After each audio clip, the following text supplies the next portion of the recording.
Mike, turn your games down.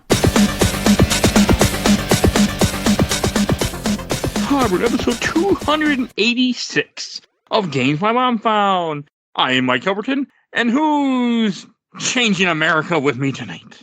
This is Joe Butler, and that's right, I bought my special edition Assassin's Creed hatchet with me. You're not joking, are you? No, I have a spear, that's it. Okay, I thought maybe you had a hatchet. Hey, this is Alan, part-time assassin, full-time patriot. And this is the Games My Mind Found official wet blanket historian, Kerry, Chandler, Carusetta on Twitch and YouTube. And here once again, after a brief tour of the rails, Richard Sampson with his YouTube channel, Rich Kale, and also Fix on various websites. And I'm going to be a wet blanket too, because there is no way Valley Forge and Monmouth are so close to Hartford and Concord and Lexington. So, see, I wouldn't know that because I don't live around there. I was also not the best student in high school, so I have several questions about American history. And for people who aren't aware, I am a U.S. history teacher and college adjunct professor. So I know a good bit, though my specialty is the 20th century Cold War. But I do know I teach a lot of the stuff that's in this game. So, and I have a small Assassin's Creed 3 poster up in my classroom. So nice. That's nice. And just one that I printed, not like I need to find one and buy one. That'd be great for my classroom. And I'm about probably an hour away from certain locations mentioned in this game. Oh, so, nice. Yeah, it's not only like for anything Philadelphia and Valley Forge related, it's like my stomping ground, so to speak. Just an hour drive. That's not bad. Nice. No. So, as we already kind of mentioned, we are here to talk about Assassin's Creed 3. Developed by Ubisoft Montreal, published by Ubisoft, came out in 2012. So I always like to start with our memories. I played this game probably early 2013 because I bought it from GameFly for $20 after 4 months because Ubisoft. And I remember having a really bad time with this game. I remember thinking this game's a piece of shit. And I just had nothing but bad memories. So when I rebought this on PS3 in a 3-pack that came with 4 and Liberation, when I was replaying the series, I didn't replay 3. I just skipped it because I fucked this game. And for this playthrough, I played the remastered version, which I got irritated at, but it wasn't the game's fault. So I had it for free on Ubisoft, thank God, at some point. I downloaded it for free. And I'm like, okay, I want to play it on Steam. I want to put it on my Steam Deck. This is easier that way. So I'm like, okay, cool. I'll buy Odyssey Gold Edition, which comes with Assassin's Creed 3 Remastered. Cool. Now it's in my Steam library. I go to download it. I download it. I go to play it. They're like, you need the activation key. And I'm like, okay, cool. I'll just right click. The activation key should be in there with Steam. They're like, nope, you need to download Odyssey, which is 100 gigabytes, to then re-download Assassin's Creed 3 to play it. And then I said, fuck you, and played on Ubisoft. Yeah, this was the first game I recall them making you have the Ubisoft launcher for. I don't know if that's true or not, but I remember back then. Yeah, I originally played this. I thought I played it when it came out, which was like when did it come out? Is it 2012? 2012 October. Yeah, so I looked at my playtime and I beat it in 2015. So I guess I played it in 2015. I thought I must have. Anyway, but I remember when I got it because I was a fan of the Ezio trilogy. I just finished the Ezio trilogy, and I'm like, all right, well, and I 100%ed the first 2 games in that. And so I was like, all right, let's play this. And then it made me do this like Ubisoft, which I don't remember what it was called back then. Now it's called Connect, right? Mm-hmm. Yeah. It used to have it was Uplay. That's what it was. It was. There we go. It was Uplay. And I keep saying Ubisoft is Ubisoft. But whatever. Yeah, it doesn't matter. It stands for ubiquitous software. But anyway, so I played it and I tried to 100% it, but I was enjoying the story so much. This one has my favorite story of the only 4 Assassin's Creeds I've played. And so I was like, oh, I'm loving the story. And I ended up locking myself out of all the side quests. So I beat it at 55% completion. Because this game is just like, if you progress the story a certain point, then you just can't do any side quests. So that kind of sucks. But I rebought it for this on Nintendo Switch. I bought the remaster. And I was really enjoying it. I didn't have time to finish it before we recorded. But I feel like it's really worth the buy. If you want to play the and at least on Switch they were having a sale where I got like this and Black Flag and Rogue and the entire Ezio trilogy, all that remastered, and it was like $20. So That's a Nice really good deal. deal. yeah, That's a lot of If you quality if you can find games. if you can find it for that kind of price, like I don't know if I'm going to be playing the Ezio trilogy anytime soon, but I am planning to play Assassin's Creed 4 in the next year, and so just for that, it would be worth it. So, You definitely have to play the Ezio trilogy. well, I've beaten I it mean, it's- before. Okay. I played the Ezio trilogy. No, I meant I'm not planning on replaying it anytime soon. I Oh. just replayed Brotherhood for this podcast a few months ago. So, I Hey, know. guess what? November There. 3rd, we're talking about Assassin's Creed 4. So oh well, there you go. So now I'll have to beat Assassin's Creed 4 this fall. That'll be Yeah, great. in I've between always that, we heard got that's the best Liberation, one. so I got to get start installing that. Liberation is better than people give it credit for. Yeah, Liberation is like the side game to this one, right? It's like, Yes. yeah. It takes place, I can't remember if it takes place during this game or after this game, but Connor is in Liberation for at least a little bit. It's like a side, but you don't play as him. No, you play as Aveline. Yeah, this is the first. Liberation was the first one with a female protagonist. Yes. Yeah. Yeah, I've heard that one's good. I've heard that one is good, and Rogue also. That they're both Rogue's good. Like amazing. they're both like I'm side gonna have games. I'm going to be Right. looking forward to that. I mean, they technically are. I mean, Liberation was a side game for this because it came out for the Vita, where this came out for 360 Best console PS3. ever. Oh, Best console ever. The Vita. oh, Liberation was on the Vita.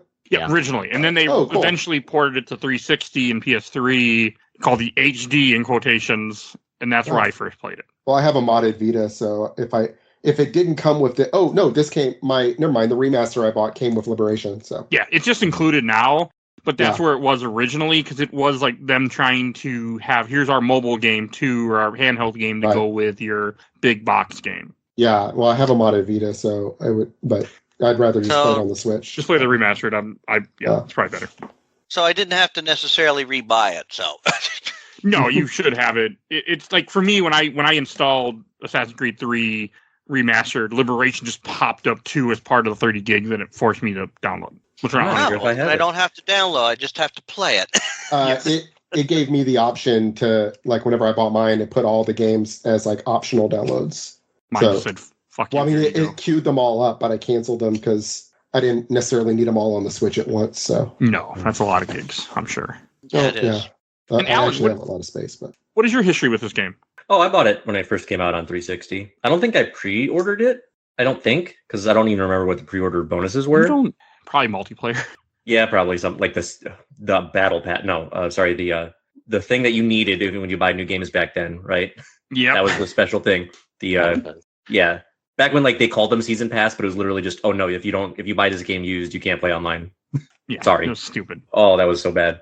I'm But- so glad that phase ended. Once again, this game came out in like what 2012. Yep, October 2012.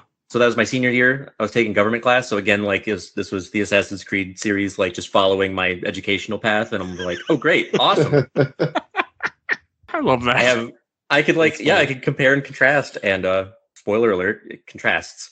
Like, I don't remember this happening in my history books. No, I skipped all the way to the end of the book for American history. Don't see any of this. Nope.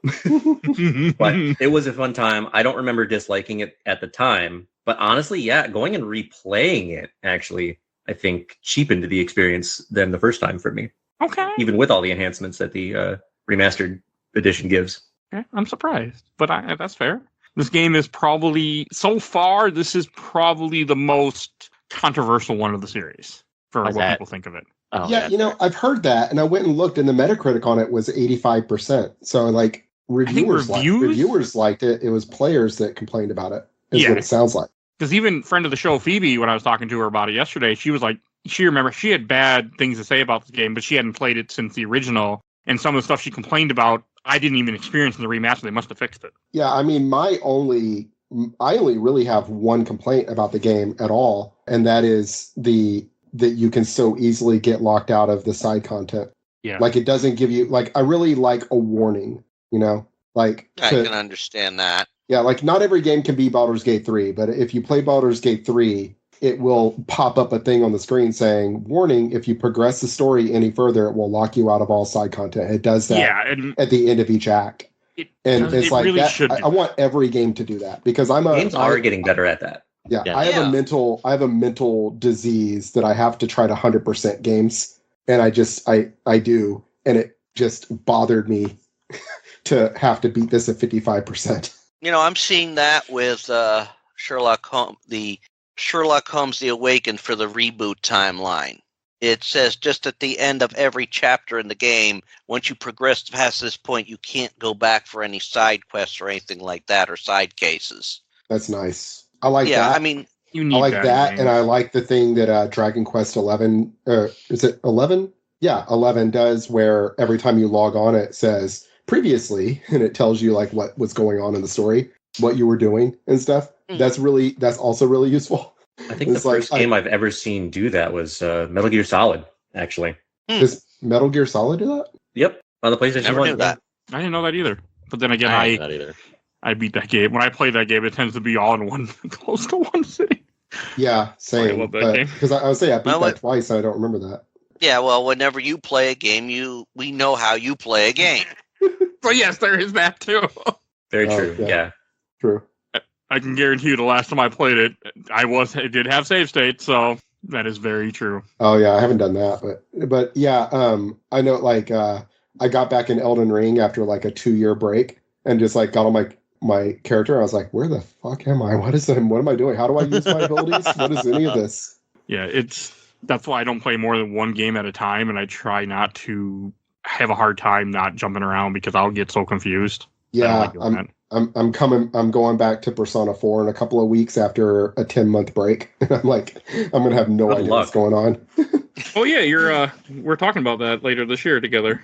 Yeah, so I need Forgot, to you're on finish Persona 4 finally. I gotta fucking A. That's You know, what I'm like 80% of the way through the game. I'm like, I put it down last October for Starfield, I think. I'm sort of looking forward to Liberation as we're going to New Orleans for that one. Oh, that's cool. Yeah, it's New Orleans. It's like the third game that I'm playing at. Well, it would be the third game that I'm playing at the current time with the area set in New Orleans. And Richard, what is your history with this game? I just played it for the first time this year. I know. I'm really glad that you're getting to have this journey of Assassin's Creed, though. Like, it's great getting to have your first impression of these games as some guy who never really touched them before. And I've been enjoying every one of them now. And of course, this one's stronger than ever. I'm going past homes in my area, and I'm thinking, okay, I can see how how an assassin could climb up on those and parkour around. I could see that. I mean, in my area, you do see a lot of homes built in the 1800s and the 1700s. Yeah, that's really cool. Yeah. Well, my hometown where I grew up, Easton, it was around back then. In fact, one of the signers of the Declaration of Independence lived in Easton at the time, and his house is a landmark. Recognized it was one of the spots where the Declaration was read. That's cool. That is cool. See, I live in Texas. My town was founded after right after the Civil War. So we don't have anything nearly that old. Oh, Texas, where we had to learn our own Texas history before American history. Yep. My first year teaching, I taught Texas history. Michigan does it too. I'm not a fan. I don't think It's really weird. I don't think Wisconsin did it. I grew up in Wisconsin. I don't remember them teaching, much of the like the history of Wisconsin or Milwaukee or anything. Like there wasn't a whole lot of we took over land that belonged to other people and said, here we go. So Texas history here is big. It's you have like units on it throughout elementary and middle school, and then 7th grade. That's your social studies for 7th grade. The entire year is just Texas history. God damn, it was. And then we also have like things in the curriculum for U.S. history on it also in the 8th and 11th grade. So, yeah. I mean, and you have to take Texas government in college. Or at least I did. I did have to. And I had to take Texas history in college too, but that was because I was becoming a teacher. Yeah. Well, you have to also know, I mean, like where I am is actually, am I the only one on the East Coast here? Not technically the East Coast. Where are you at, Alan? Ohio. my only tangential connection to this game is the brief mention of the Tuscarora Indians or Native Americans.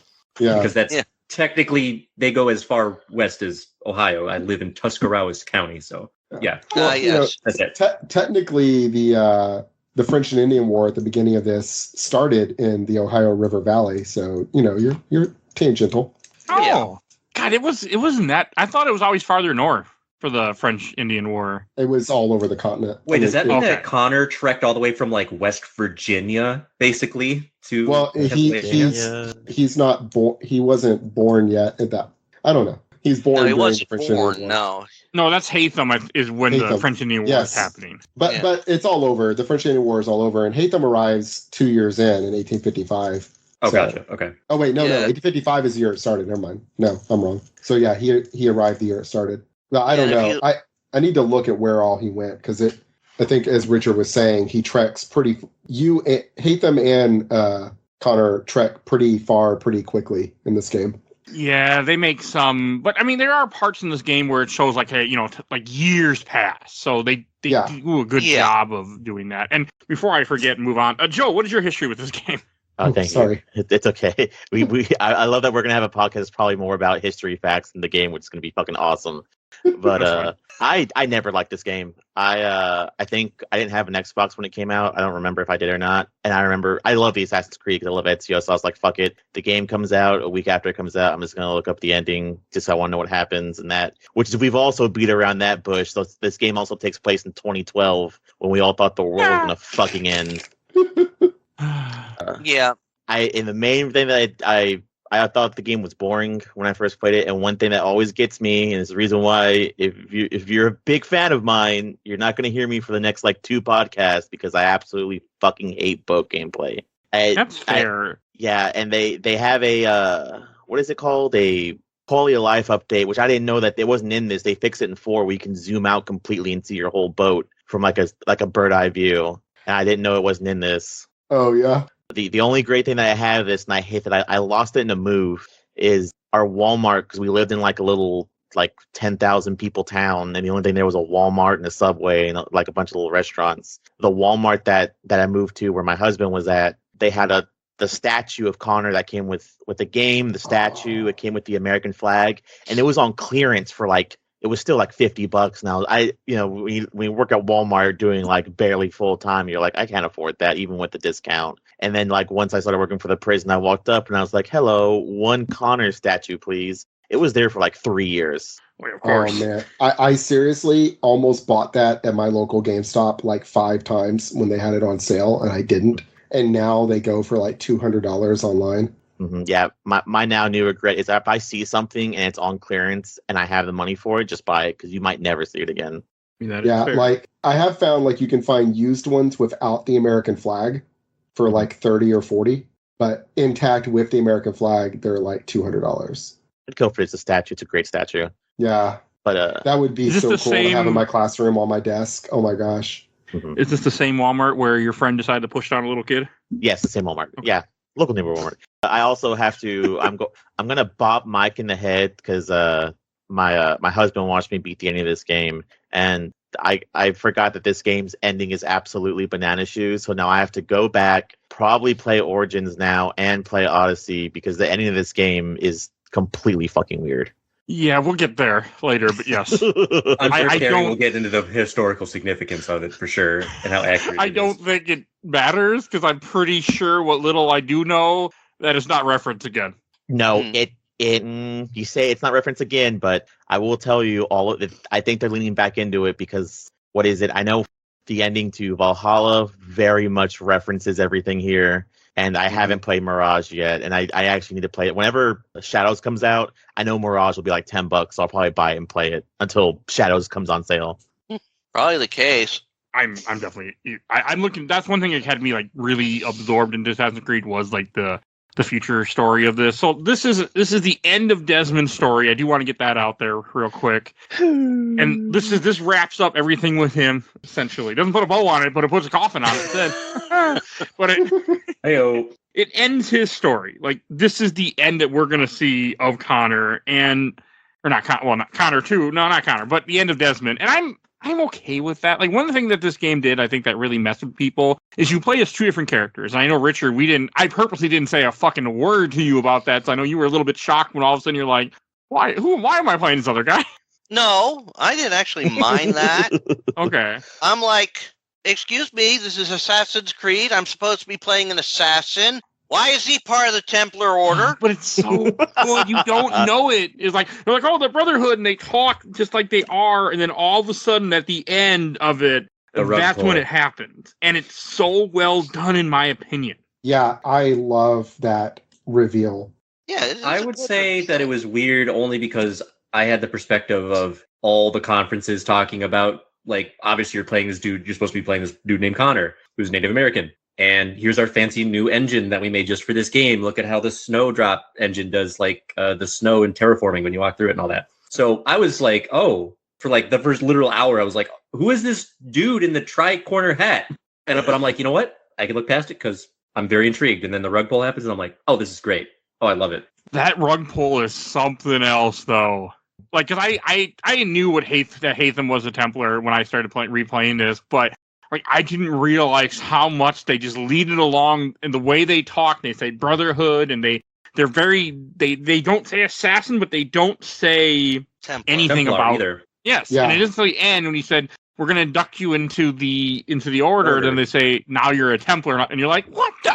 Yeah, that was really great. I loved it. I had no idea the first time I was playing it. Yeah. So well I mean, done. even if I had read ahead about it, it still would have caught me off guard, which is actually a good sign. If you get so used to playing assassin that it's easy to forget that even if you read up before, you're not playing an assassin this time, not to start.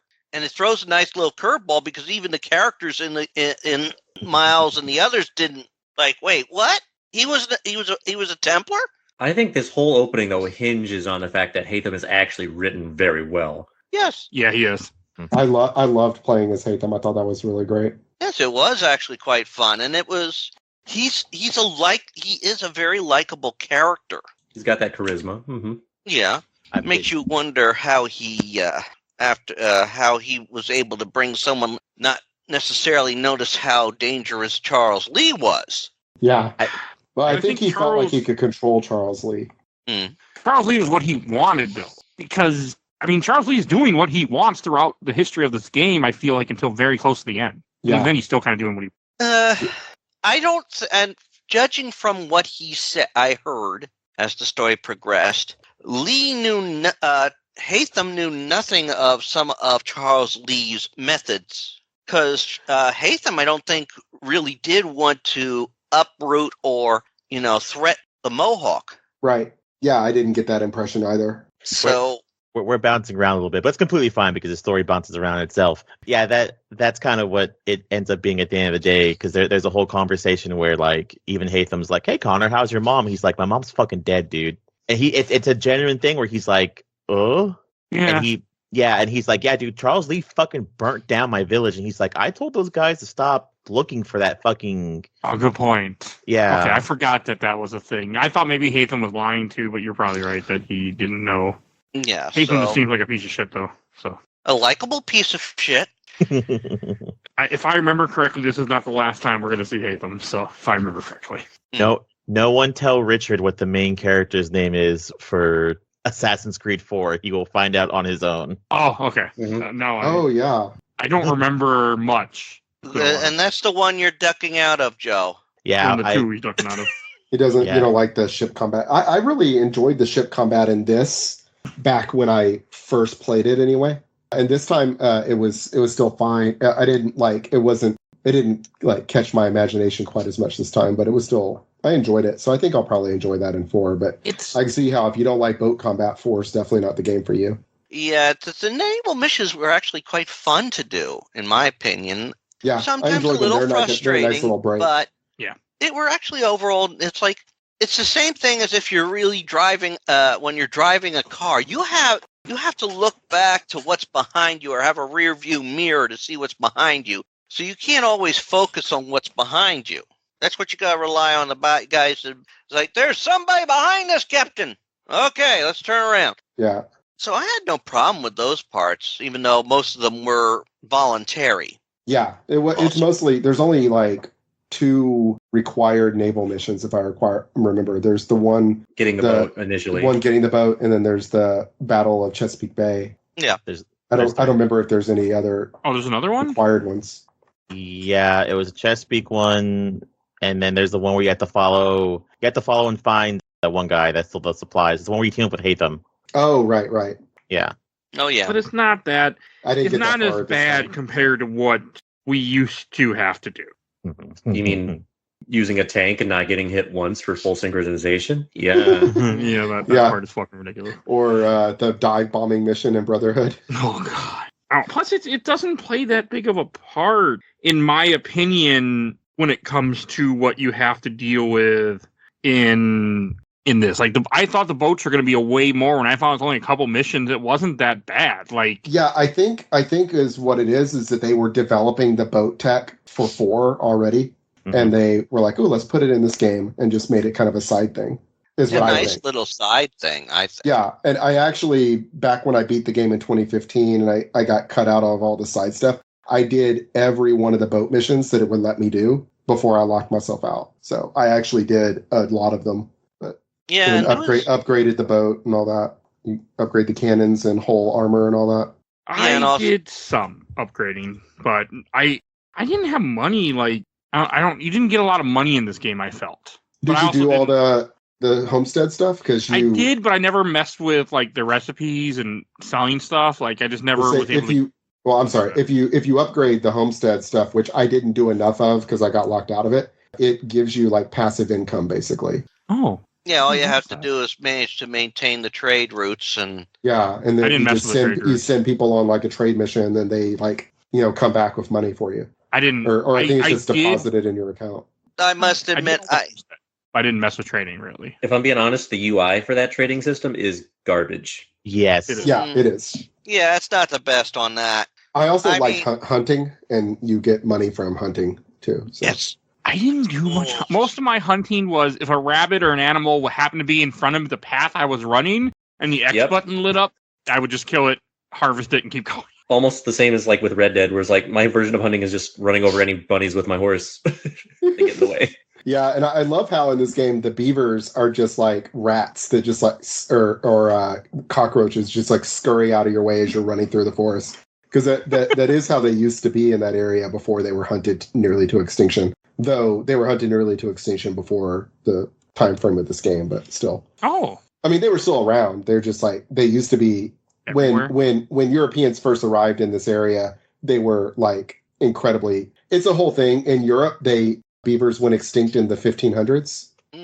And so you would have, like the Queen of England has like a beaver pelt, coat, right? But so it's almost like, I wouldn't say like unicorn. It would be like if you had like a stuffed dodo in your office. That's what it would be like to have a beaver back then. And then the Europeans came over here and beaver were just like basically like squirrels. They're just everywhere. And it became one of the most valuable resources on Earth for a little while. But yeah. That's what they'll tell you in Michigan history. Yep. I must admit, I just brought it on before we started recording because I found out you could play bocce ball with Washington at the end. So I had to try that out. But, also try and get some of those common man database things together. Yeah. I'm running around the homestead. Beaver. Sorry, Daggett. You sell its Beaver. anal glands. Sorry, Norbert. You sell its anal glands. What the fuck? That's what that is what the I think still, or at least for a long time, the most common. Gosh, is it for red food color or red dyes? God, American history is weird. Yes, it is. And now Red Kool-Aid is forever off the list of drinks. It's the castor sacs and a pair of anal glands used for. I think they're used for like vanilla flavoring. What the fuck? Yes, still is. I thought vanilla came from a tree, not a beaver's ass. Real vanilla does, yes. Real vanilla does, yes. So if I see artificial vanilla, I go, beaver ass next time, huh? Okay. All right, so Got it. I'm on nutrition in action. Natural flavoring, vanilla flavored in other foods. Occasionally is used. This substance occasionally used as a vanilla flavoring. This castoreum, which is made from beaver anal glands. Maybe PETA was onto something here. Seriously. It's recognized as safe by the FDA, generally safe by the FDA. And beavers mix castoreum with their urine to mark their territories and make their fur and tail more water resistant. The food industry finds its strong tar-like musky odor to be useful in flavorings. Gross. Yeah, I don't think And so I don't think it's- I have any interest in. You, I'm not a big fan about vanilla anyway. You Now probably had it a lot of times. I'm sure I have. This is not Yeah. how I wanted to know how the sausage was made. Yeah, I always share that fact with my students that it's used for vanilla flavoring. That's So when they pull out the vanilla extract, that's what it is. Yeah. So yeah, when you buy you go to buy vanilla extract, and there's the vanilla extract that's $5 and the vanilla extract that's $20. The $20 comes from the vanilla tree. Hmm. The Great Value brand, the if you will. $5 one comes from Beaver's anus. I need to kickstart where like we have games my mom found T-shirts and there's random quotes that we have on the show on the back, and I think one of them needs to say in quotes, "You've been telling me I've been eating beaver ass this whole time, Mike Albertin."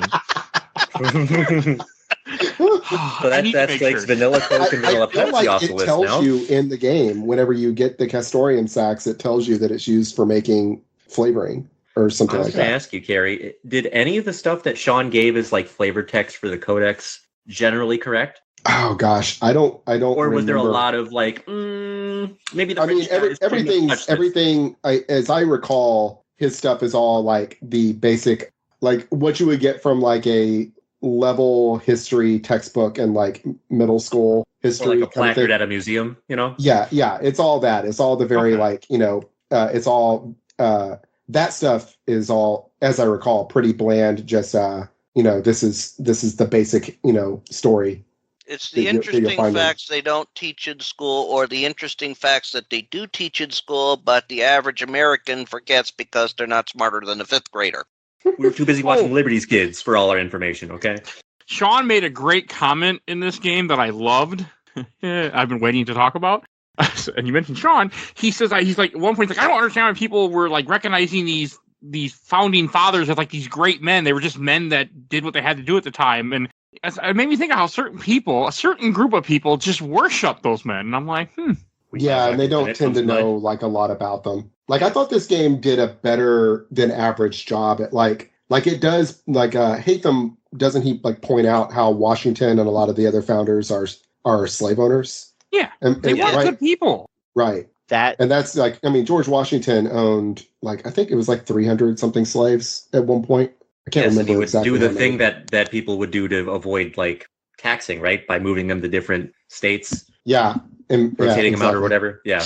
You mean rich people were evading taxes even then? I can't believe that. Before they were even mad about the taxes, they were already being taxed. Yeah. Yeah, Yeah. Of the first 5 presidents, 4 of them were slave owners, and Washington owned the second most of them after Thomas Jefferson, who's number 1. So God damn. Yeah. Washington owned 317 people at the time of his death. why am I not surprised by this? Yeah, Washington's like just kind of. I'm not a big fan of Washington, honestly. Or I know he's not a Jefferson. great person. I mean, certain people in today's world try to act like these people were like the greatest guys that ever walked the earth as they spout more bullshit. And I'm just like, I mean, they were just human. They were just people who lived, who weren't great, who happened to found this country. Like, that's fine, but you can't worship them like heroes. Like, oh, what would they think if they thought of this? Like, they would be busy staring at the fact that computers are real and everything else. They wouldn't if they all of a sudden appeared. They're not going to be concerned about the dumb shit that we do. Like, No. you can't expect somebody.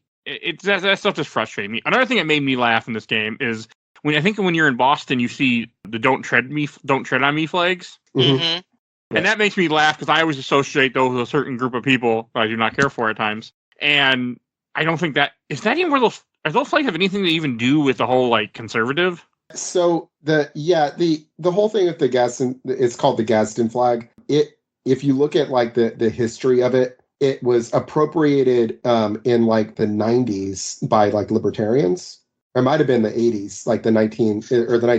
So it was used on the left by like the like anti-war movement, the anti-Vietnam War movement in the 70s, and then it starts being used by like libertarians and like it is the 70s. I just looked it up. It's the 70s Okay. where they start using it. So it's kind of neat because I show my students, there's a picture I use when I'm talking about the 1990s, and I show like the 1990, I think it's like 99, where the World Trade Organization met in Seattle, and there's this massive protest by environmentalist groups. And so you have these leftist environmentalists wearing sea turtle costumes, carrying the Gadsden flag, the "Don't Tread on Me" And that's I think that's interesting. I was just so that like I think it's kind of interesting. But it's when the Tea Party came up after Obama was elected that the Republicans started using it. Okay, because I unfortunately have two people near my house that have that flag hanging on there with American flag below it, and I'm just like,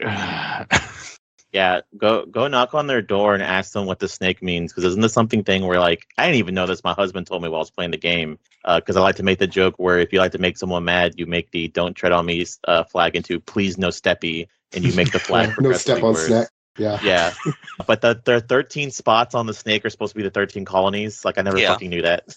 Yeah, maybe there was a previous flag, the Join or Die, which is not a flag, it's like a political cartoon that Benjamin Franklin made called Join or Die, where the snake has been chopped up into pieces and each piece represents a colony. And that was from during the French and Indian War. When he was trying to go ahead. You can still buy that item if you go to Boston today. I saw it and I remember I messaged you, I'm like, what is this, Kerry? Like, I know my history, what is this? And you told me. Yeah, I'm counting right now though on the Gadsden flag. There's like 20 spots, so I don't think that's correct. Oh, okay. 5, 10. Yeah. I mean, there's 13 prominent, but there's like 20 total. So I think that's probably a. Oh no, never mind. Has 13 rattles. There we go. If you look at the rattle. If you look at you have to zoom in. Yeah, it has 13 rattles. That's what it is. Oh, there you go. But it just, I get frustrated when stuff like that is appropriated for things that has nothing, like the idea of like how sometimes people in the alt-right will take these things and be like, this is not like, leave it alone. Like, make up your own things. Go up your own new symbols. Don't take an old flag from the fucking 1700s. I forgot about it. Taking old symbols for years. Oh, I know. I know how the Nazi Party came about. That's basically all they do. Just make up your own new symbols. My favorite recent one is we talked about it earlier is the part where talking about bringing the founding fathers in this day and age. I think the funniest one is like someone's like, if you brought the founding fathers in this day and age, what would they say? And they probably be like, you guys still use the fucking Constitution? We kind of wrote that for fucking like now times. You're still using it like several hundred years later.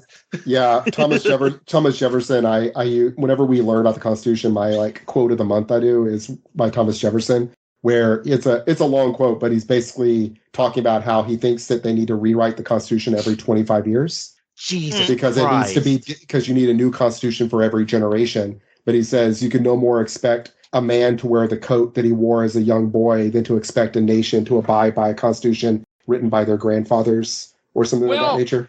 Surprise!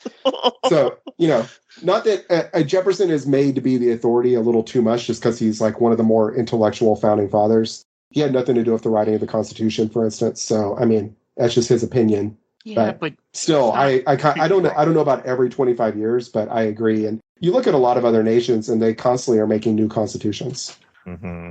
So, we get a little too crazy about ours.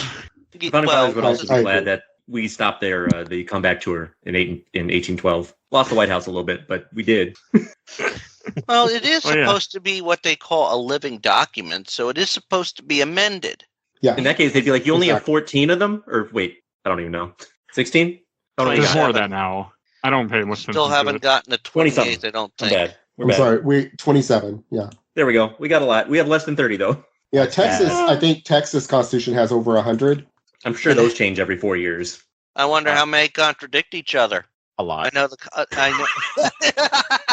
No, I'm sorry. There are 714 amendments to the Constitution of Texas. How many of them are anti-gay and anti-this? And that's just of our current Constitution, which is like our third one. My favorite part of the Texas Constitution is we will leave if we choose to. Do not fucking piss us off, or we will fuck off. Yeah. I don't think. And then they tried that, and it didn't work out so well. The simple fact that Texas lost power last year and had to be bailed out. Like, how are you become your own country? You can't even power yourself. Like, I know. I mean, and when it happens almost every year. It happened in 2021, an elementary school kid in my town froze to death. Oh, because Texas fucking won't be part of the national grid. And it's just I hate it. Was it last year where we got Cancun cruise? That whole that was the 2021 that I was talking about. Oh. That was when we had a really bad freeze there. in 2021 in February. Yeah. Hey, and look at that is when he went to Cancun, though, right? Because Yeah. it was summer. Yes, or middle winter. it was Cancun. Yeah, it was that's February. awful. He went to Cancun while Texas was in the middle of this crisis. It's not like he's the hero of Texas to some Texans, so you know. Yeah, no, he's huge. He's huge here. He usually wins re-election like 70-80%. Why do people like him? Because he's racist. My state is awful. I know. I do want to visit your state. I like the that's food. because I want to meet you and a few other people. Yeah, the food is amazing here. I Love the food. It's my favorite food of any place I've been anywhere. Yeah. I had Texas The food is once. to make up for everything else. I was in El Paso when I was going to New Mexico, and we stopped for breakfast in El Paso. Got and some breakfast I went tacos. to some little Mexican place, and it was fucking fantastic Mexican food. Breakfast tacos, that's a big thing. Especially along the border, you get the really good Mexican food like in El Paso. Mm-hmm. Also, Texans in Austin, enjoy draft at the Alamo Draft House while you got it. Oh yeah, that's awesome. You guys, I hate that there's only like 2 of them in the States. Isn't that what Sony bought recently? Yes, it is. Yeah, I'm saying when I used to live in the Austin area when I was in grad school. I went to grad school in a town like 20 minutes or 30 minutes from Austin, and we had 3 Alamo Draft Houses just in Austin back then, which I think that was before they had franchised out of the city, so they were only in Austin. And one of them, the one on the west side of town, was the one I went to all the time, and they were like 7 years in a row voted the best restaurant in Austin. It was just like amazing food at that one location. But yeah.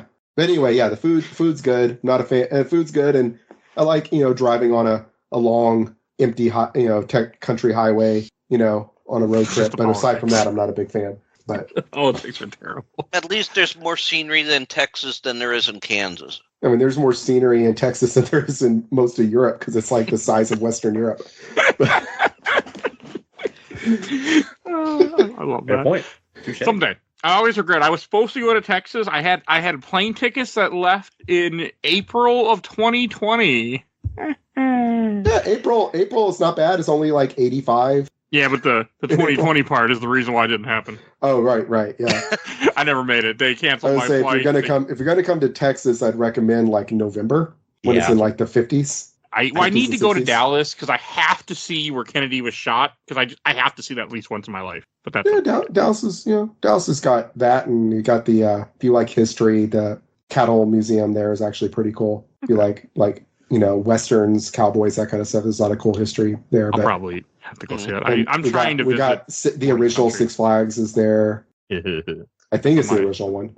I miss Six Flags. But that's why, because y'all have Six Flags in other states, right? There's one in New Jersey. Right. No, there used to be one. It's called Six Flags because Texas has had Six Flags. No, it's called Six Flags, yeah. Yeah, I was just saying that's why it's called that because it started in Texas. And Texas has had Six Flags. Oh. Yep, on a little patch of prayer. Six Flags was first opened in 1961 on a little patch of prairie land between Dallas and Fort Worth. And they had no food from New York City. Yep. So one thing that people complain about with this game that I have to bring up because it's such a big part is that the intro to this game takes fucking forever. And a lot of people bitch about that. Are you counting both Connor as a child and Hatham, or yes? I thought you meant because the game really doesn't open up. The Desmond section at the beginning. Oh yeah. God, that pissed me off because you couldn't cut every other cutscene in the game. You can just press start to skip if you want. You can't skip any of that Desmond stuff at the beginning. Where you're in the van and then you arrive and then you have to walk. You don't even have a fast walk button at this point. No, so you just have to get a glow stick. Slowly stroll forever. God, it made me think about just like, I don't need to replay this. That was one of the Desmond. I hate the Desmond sections. Oh. Even weirder, like I was telling myself when I first started this, I was like, I know there's a part where I knew the twist was coming and everything. I was like, I'll play the game until I start playing as Connor as a kid because that's pretty much the prologue. And then I'm like 2 or 3 chapters in, I'm like, fuck, how long was the opening of this game? It's 3 sequences as Hatham, two or 3 sequences as young Connor and then teenage Connor before he finally gets the outfit. Because you see the Boston Massacre in this. Mm-hmm. You're involved in it. I did like that. So if you're going for like full synchronization, you're probably looking right there at like 5 hours. Yeah, the intro is like a good 5 hours. What That's the fuck is too full long. synchronization? That's full synchronization. I got to like the second sequence in about an hour. The second Hate Them sequence in about an hour by skipping cutscenes and not doing anything side this time and just like rushing from one place to the next. Like how Mike plays a game. And using guns in the combat also makes it go really fast. I hate the guns in this because I hate the way original guns were when they're at this timing in history. I hate guns that. were pretty boring all the way up until about the 1800s. Yeah. The good thing, one thing they added in the remaster is you can free aim with guns in this one. In the remaster only. Oh, I didn't know that. Yeah. Yeah, it's one of the it's one of the improvements they added with the remaster. And I definitely noticed a difference with it. I just Being able to free aim didn't was like fun. the way that the guns work. I mean, yes, it's historical accurate, so I can't argue, but I just don't like the fact that they're so slow and chunky, or like, it's one shot, then you got, and I know that's historically, like, I'd be upset if it was anything even different. then it's not realistic because it takes about like 10 seconds to reload, and like a super well-trained soldier could reload in about like 45 seconds to a minute. I know it was terrible, So but Haythan's got that like Templar secret tech reloading. well, because they knew that if you had to take the full minute to A reload, full people minute. would have hated this game even more. To be Yeah. fair, I still used the butt of the gun more than I ever used the actual and the bayonets. firing. Yeah. If you pick Oh, up a yeah. rifle with the bayonet's really nice. The bayonet I fight mean- is really good. I do Historically, like. assuming that was vicious as hell. Yeah. Oh, yeah. I want to say this before we get too far. You're talking about how the intro section is too long, but if you're for me, an intro section would be anything before the main bulk of the game or before the title. Oh, I love that, by the way. The title drop was great. Yeah. The title drop when great. you arrive in America. Yes, so good. that- Oh, yeah. And that- specifically when you get in the crow's nest and you look out and see it. Yeah, so that Very is where I consider the introduction over, because you start into the sequences. Yeah. So, I mean, thinking the whole Hatham, you're playing as Hatham. Hatham can find almanac pages. Mm-hmm. I found one or two as him, and actually talked to Franklin. Yeah, and the gear, if you buy gear of him, it will be in a chest in the inn when you're Connor. You can come and grab it. Oh, that's cool. Yeah, though I think you probably don't need it by the time you can get that. But Unless you're a completionist type person yeah, and just wanted to. Funny, I don't watch his videos anymore either. I think the money transfers over also. Okay. I don't recall. Going back to But- the combat of the game, though, using the guns as like an execution move, like Mhm. because you only get one bullet, it does make those pretty cool. It's a good Yeah, it does. I don't really Yeah. want to spend like 8 minutes on this heavy, so I'm gonna Indiana Jones him and just shoot him. Yeah. I like the fact that you can actually use them as a human shield. Yes. I couldn't do it on command. I would just do it randomly by accident. Oh, if you're like mashing the dodge button or whatever, yeah. Yeah, That's probably, But it- yeah. I just it didn't pay is- attention. that is a very cool mechanic to have. Yeah, I definitely felt like the combat was upgraded from the Ezio trilogy. in I this will one. say I did not feel compelled to get like anything else other than the axe, like the starting axe. I didn't upgrade Oh, the past the tomahawk, tomahawk. yeah. I just used that the whole game. Again, as I say, there's the Mike Albertin way of playing these games. I don't know why that I didn't upgrade, but I stuck with that original weapon like the whole game. And You don't need to, yeah. It's really there were good. times combat wasn't easy. I died a lot because the combat in this game, I felt like you can't really hold down a button. You have to tap it at the right time, then hit counter, then hit the right counter again. If you're gonna throw them, if you're gonna disarm them, if you're going to counter them, the combat felt challenging in a good way. Yeah, but also it was the same thing though. Like once you get a combo going of like, okay, I've successfully parried this guy and killed him, but now every time you tap X, you just start killing instantly everybody around you, as long as you have the timing right. Oh yeah, that's beautiful too. And it's just Get a to beautiful silhouette. And believe it or not, when I finished the game, there's a hack for that you could actually do it constantly. But Hack. yeah, they put in these hacks that you could switch seasons, Oh yeah, that's right. Ah, okay. I never stealth saw mode, iron skin, something like that. I mean, this game got pretty much immediately uninstalled after I beat it. So no one's allowed to make fun of Mike because of that situation, because I do the exact opposite, where at one point, there's always a point in the game, especially with Assassin's Creed games, because of Uplay existing, and I guess, does it even exist anymore? Because like when I always make sure that I have all the servers are still up, yeah. Yeah, like the free DLC and everything. So there's always a point in these games. I've done it for every single Assassin's Creed game where I go, oh man, this game's getting a little hard. I'm fucking sick of this. All right, the strongest DLC weapon is this, and I do this to get it. Okay. So basically all I did was I went, all right, how do I get the best weapon? The first best weapon in the game is the George Washington sword, and you can do it by finding it in a chest and then doing a little more diggings like, oh yeah, the chests are kind of random, so you're not going to get it from this chest. I'm like, cool. What's the second best weapon? Oh, it's the Captain Kidd DLC weapon. Just click on this object and you'll get his sword. Cool. Done. One shot all the enemies. Good. All right. I'm I'm having a better time. Yeah, I got Uplay that was sword. weird for that. But I did it by doing the whole tinker, the trinket, the peg leg missions. I didn't really do those. I messed with them a little bit, but probably not enough. Yep. I didn't care. They were actually quite interesting too. All the side stuff, and I was doing all the side stuff. It was interesting because it adds so much story to the game. I mean, it adds to it. You get background, like you got the town, the homestead area. I love doing that.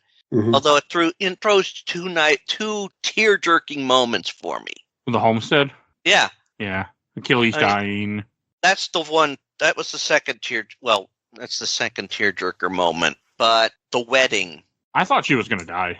I thought they were going to kill Miriam on her wedding day. Who's No. wearing? I don't know what you're talking about. What's going on? If you do all the homestead missions. Yeah, I thought it was sweet that she had Connor walk her down the aisle. It was. It's a good little moment. Yeah, There's good moments to this game. Like overall, like going through, I really had a great experience. I was surprised because like we talked about the beginning being so long.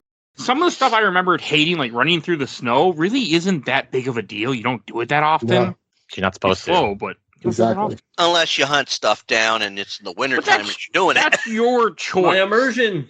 I mean, it's your choice if you want to run around and hunt animals and waste time. Like if you're trying to beat this on a faster reason because you have to record about it in a week and play 3 other games in the week because you overbooked yourself, like you can do that. So, it's not, the game didn't feel that slow. I remember one of my other complaints was the fact like you don't have as many tall buildings to climb like you do in the Assassin's Creed Italy stuff it makes sense. I mean, the tree stuff took me a little bit to get used to because like some of the eagle points, I did get all the eagle points, but since I wasn't on Steam, no achievement, so fuck you, Ubisoft. But you do get like, you get the hang of it after a while. First, I remember not liking it. I remember thinking it was stupid, but it grew on me as the game progressed. The only complaint I have about the trees is they're all pretty much the same design. Nature don't work like that. It does when you're on a budget. So it was fine. I mean, it's very cool that you see so much because you're with Connor for, I didn't look this up, nor as I'm talking, but you're with Connor for years. Yeah. Yeah. And I think that works well. And I think it's cool that you have so many years that you're with Connor and that you get to really experience his life. Yeah, And you similar see to him Ezio. grow. It Right, makes, became you're- their whole By the thing. time you leave Ezio, he's like in his 50s or something. Yeah. Yeah. and it makes sense because, I mean, traveling by boat, by horse, no matter what, it's going to take a decent amount of time to get from point A to point B. hmm I mean, ships are relying on mostly wind power, so it's going to take a while to sail from point A to point B. Yeah. That's only realistic. Same thing. I Yeah. mean, you don't have a car that goes about 60 miles an hour. You got a horse that runs how fast a horse can run. That You're you also have not to gonna- feed and stop, and yeah. You're not going to get from New York to Boston in about 2-3 hours drive. No, it's going to take a couple more hours. I do love that you have Boston, New York, and then you have the frontier, and then your homestead. Yeah. And Philadelphia? They don't have Philadelphia in this game. They don't? You Yeah. visit, but Oh, it's not an explorable area. That's right. Right. I'm thinking Similar to how you start Yeah. in London, but you just have that one building you can go in. Yeah. Yeah, Yeah. the Opera House. You also We don't go to get the London you go to the until- you go to the Caribbean at one point. Yeah. You? Yeah. in the naval missions. Naval Oh, missions. yeah. Specifically when you're the one you have to do with when Connor and Hatham are together. Put a pin on that for 4. Yeah. I do like how you work together with him for a little while, and that there is that respect to him because he is your father, even though he's a piece of shit. I do like that. Yeah. And it's supposed to mirror the other issues where in the real world, Desmond also has his own daddy issues. Well, that's because his father is a piece of shit, too. Yeah. And It's a real family affair. But at least Desmond understands it better. And they're not necessarily on opposite sides. they're Connor, I know Achilles warns Connor of not getting too close. Well, yeah, because he knows Hatham is is garbage. Like, he knows that even though you guys might be working together because your stuff meets, your objective meets currently, but it's not going to last forever. Like, you want two different things. But Connor also has a very good point. If there is a chance to connect with him, you can't expect him to ignore it. No, Connor's just trying to be a good... Connor's a good character. I remember Good people character. hating on Connor, too. I remember hating on Connor myself, but I think that was just... I was a bit of an asshole when I was younger at times. But, like, I really appreciated everything with the character. I appreciated when you kill animals, he goes, yum! And, you know, it says it in the native tongue of their language. Like, there was just so many good things in here that make him a good character. You have a guy who comes from two worlds. He's Native American. He's born and raised Native American, but he also has white man's blood, you know, because of Hatham. Like, they do good stuff that really shows this character and, like, showing what was happening at this time. So It wasn't good, mind you. one thing I think is actually kind of funny. I learned about this recently. My husband has a friend who's very much actually Native American. He's from a tribe, and he, you know, things like that. So I think they said that like Connor is. I looked it up a while back. I don't think Connor's tribe that he's from is real. Is that what's implied? No, it is. It is he's real. He's a member of the Mohawk people. And in fact, his voice actor and the voice actor for his mom and all the other Native Americans in it are actually from that group. Yeah. Oh, And that's so- cool. It And may so- be that his particular, like his village is not real. Yeah. And I'm sure it's not. But. The reason behind that is I learned it recently because of it. Whenever you do, there's like some kind of weird contract. You actually have to go talk to like Native American elders and things like that. And you either have to get it 100% right or 100% wrong. You cannot get any in between because otherwise it's disrespectful. Yeah. So I researched this. So what they did is Ubisoft went to the Mohawk Nation and they were basically assigned a official Mohawk linguist and cultural historian, like two different people. And they got full veto on everything. And so they got full approval. And the Mohawk Nation celebrated this game as being like the most faithful adaptation of their people in popular culture. They were very happy with it. Other native groups complained about some of the tropes that, you know, the only Mohawk that the Mohawk hero has to be half white. And basically everything he does is helping whites, and he doesn't really do anything at all to help his own people. That's the criticism I've seen. But in terms of elsewhere, there's a bunch of stuff in it that's like super detailed, like the clothing, the jewelry was all approved. The language is all proper. And then, like I said, they used actual Mohawk, not just Mohawk voice actors, but Mohawk voice actors from that from the Montreal area, but from the group that lived here at this time. So, which I think is really neat. And even a big thing is Connor's Mohawk name. For the Mohawk, they have a thing where their names are sacred and are not to be used by outsiders. And the Mohawk Nation basically voted to formally allow Ubisoft to use the name to give them like their permission to use it. So it's a real Mohawk name they created. They named the character. So I'm saying the Mohawk Nation named the character, or one of the advisors did, and got permission from the Mohawk Nation to give the name to Ubisoft. And then in return, Ubisoft didn't trademark the name. Oh, that's cool. So yeah, it's actually, I think that's something that Ubisoft is really good about with these Assassins, at least from what I've seen, is they've really treated the indigenous people well in this game, I feel like. They've been doing a very good job with giving you the feel of being in these areas. And while I have never complained about the, quote, frontier areas or any in the other games that you have to go through, this is the only time I've got that complaint, because a majority of it is, yes, it's in New York City, it's in Boston, part in West Point. I'm not overly familiar with, but this is an area that's going to be very high on will Americans accept this? Mhm. So, they have to really go out on this. They have to go out on any of these because anytime you have an area that is well known, you want to make sure the people who are from it relate to it. Yeah. Because they are going to be the harshest critics if something doesn't look right. Ubisoft's on-site location research is probably the one thing that was never a complaint ever. You have to have some pretty good location research to be able to use your research on Notre Dame to recreate it if it is burned in a fire. Yeah. That's kind of nuts. That's got to be like the gold star. You plaque that information, Oh, Yeah. yes. They weren't as detail oriented this time with that. Like they're right, because they didn't need to be. Yeah, because and the thing is they claimed when they were asked about it, it's like, oh, we don't really have good detailed maps of Boston and New York from back then, so we just had to guesswork some of it. But that's not true. We definitely do. But I think really How much money do you have to pay to access that stuff, right? Well, right. I watched an interview where the lead developer was saying we had to make changes to make sure that we kept the fun factor, and I think that's fine. Like in real life, like you wouldn't be able to do a lot of the parkouring in 1700s Boston because the buildings were too far apart. So they squeeze things together a little bit, but maybe not. I don't know, or maybe they. In London, they just said, "Screw it, let's just give you a grappling hook. Have fun." Yeah, that's how they skirt around that problem.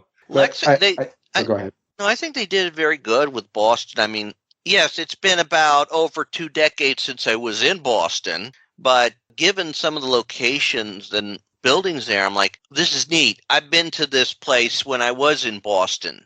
Looks pretty good to me. Yeah, I was there last year, but the only place I really went to was Quincy Market and the aquarium, and the aquarium was not here. Yeah, no, it's not going to be there. I think that's great. It definitely looked. I mean, it all looked good to me as just a history teacher who's just seen like pictures and stuff. The funny thing is, like, when I was in Boston, because I was over by, like, where Paul Revere's house was and stuff, and, like, you still have some of those brick roads like you have here, like, for the docks. Mm-hmm. Some of that stuff you can tell is still there in one form or another. Yeah, that's really cool. Boston was a cool experience. Like, in Quincy Market, that's where I went into a small little shop that was selling that cut-up snake thing you were talking about earlier, the Don't Tread on Me stuff. Like, just different things from that time that was really cool to see. Because it was just like a little like souvenir shop of historical stuff from that fit Boston.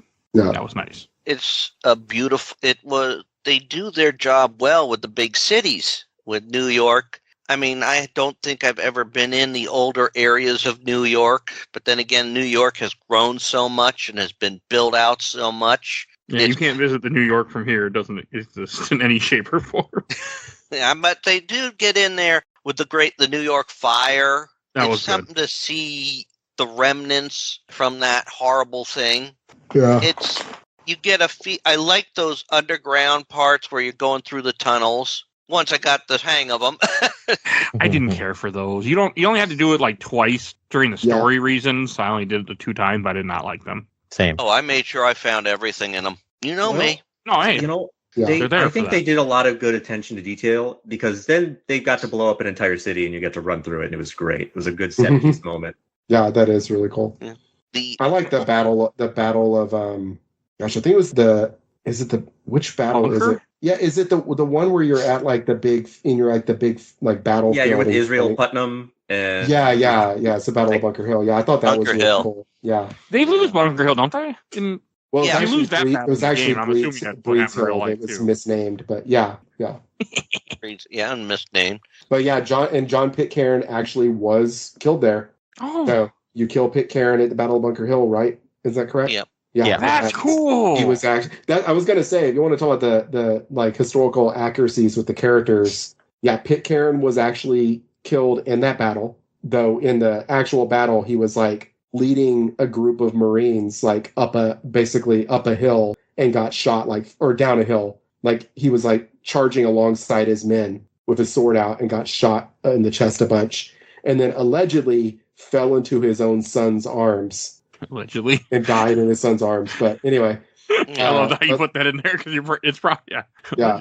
But like we gotta input the deification part, of these people. Like the guy, the general in the Hatham section, right? There's that General Braddock that Hatham has like the personal animosity with. Yeah. Mm-hmm.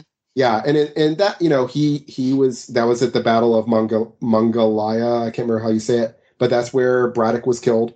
Oh, Monagalea. That's the Battle of Monagalea, and it is like it is in kind of like it is in the game. He led his men into an ambush really foolishly and got killed. In the game, he like runs away to leave his men to be killed. In reality, he was like, again, he was rallying his men and leading them from the front with his sword drawn, like, come on, men with me, and got shot. And at the time, it was alleged that one of his own men shot him to get rid of him because he kept getting people killed.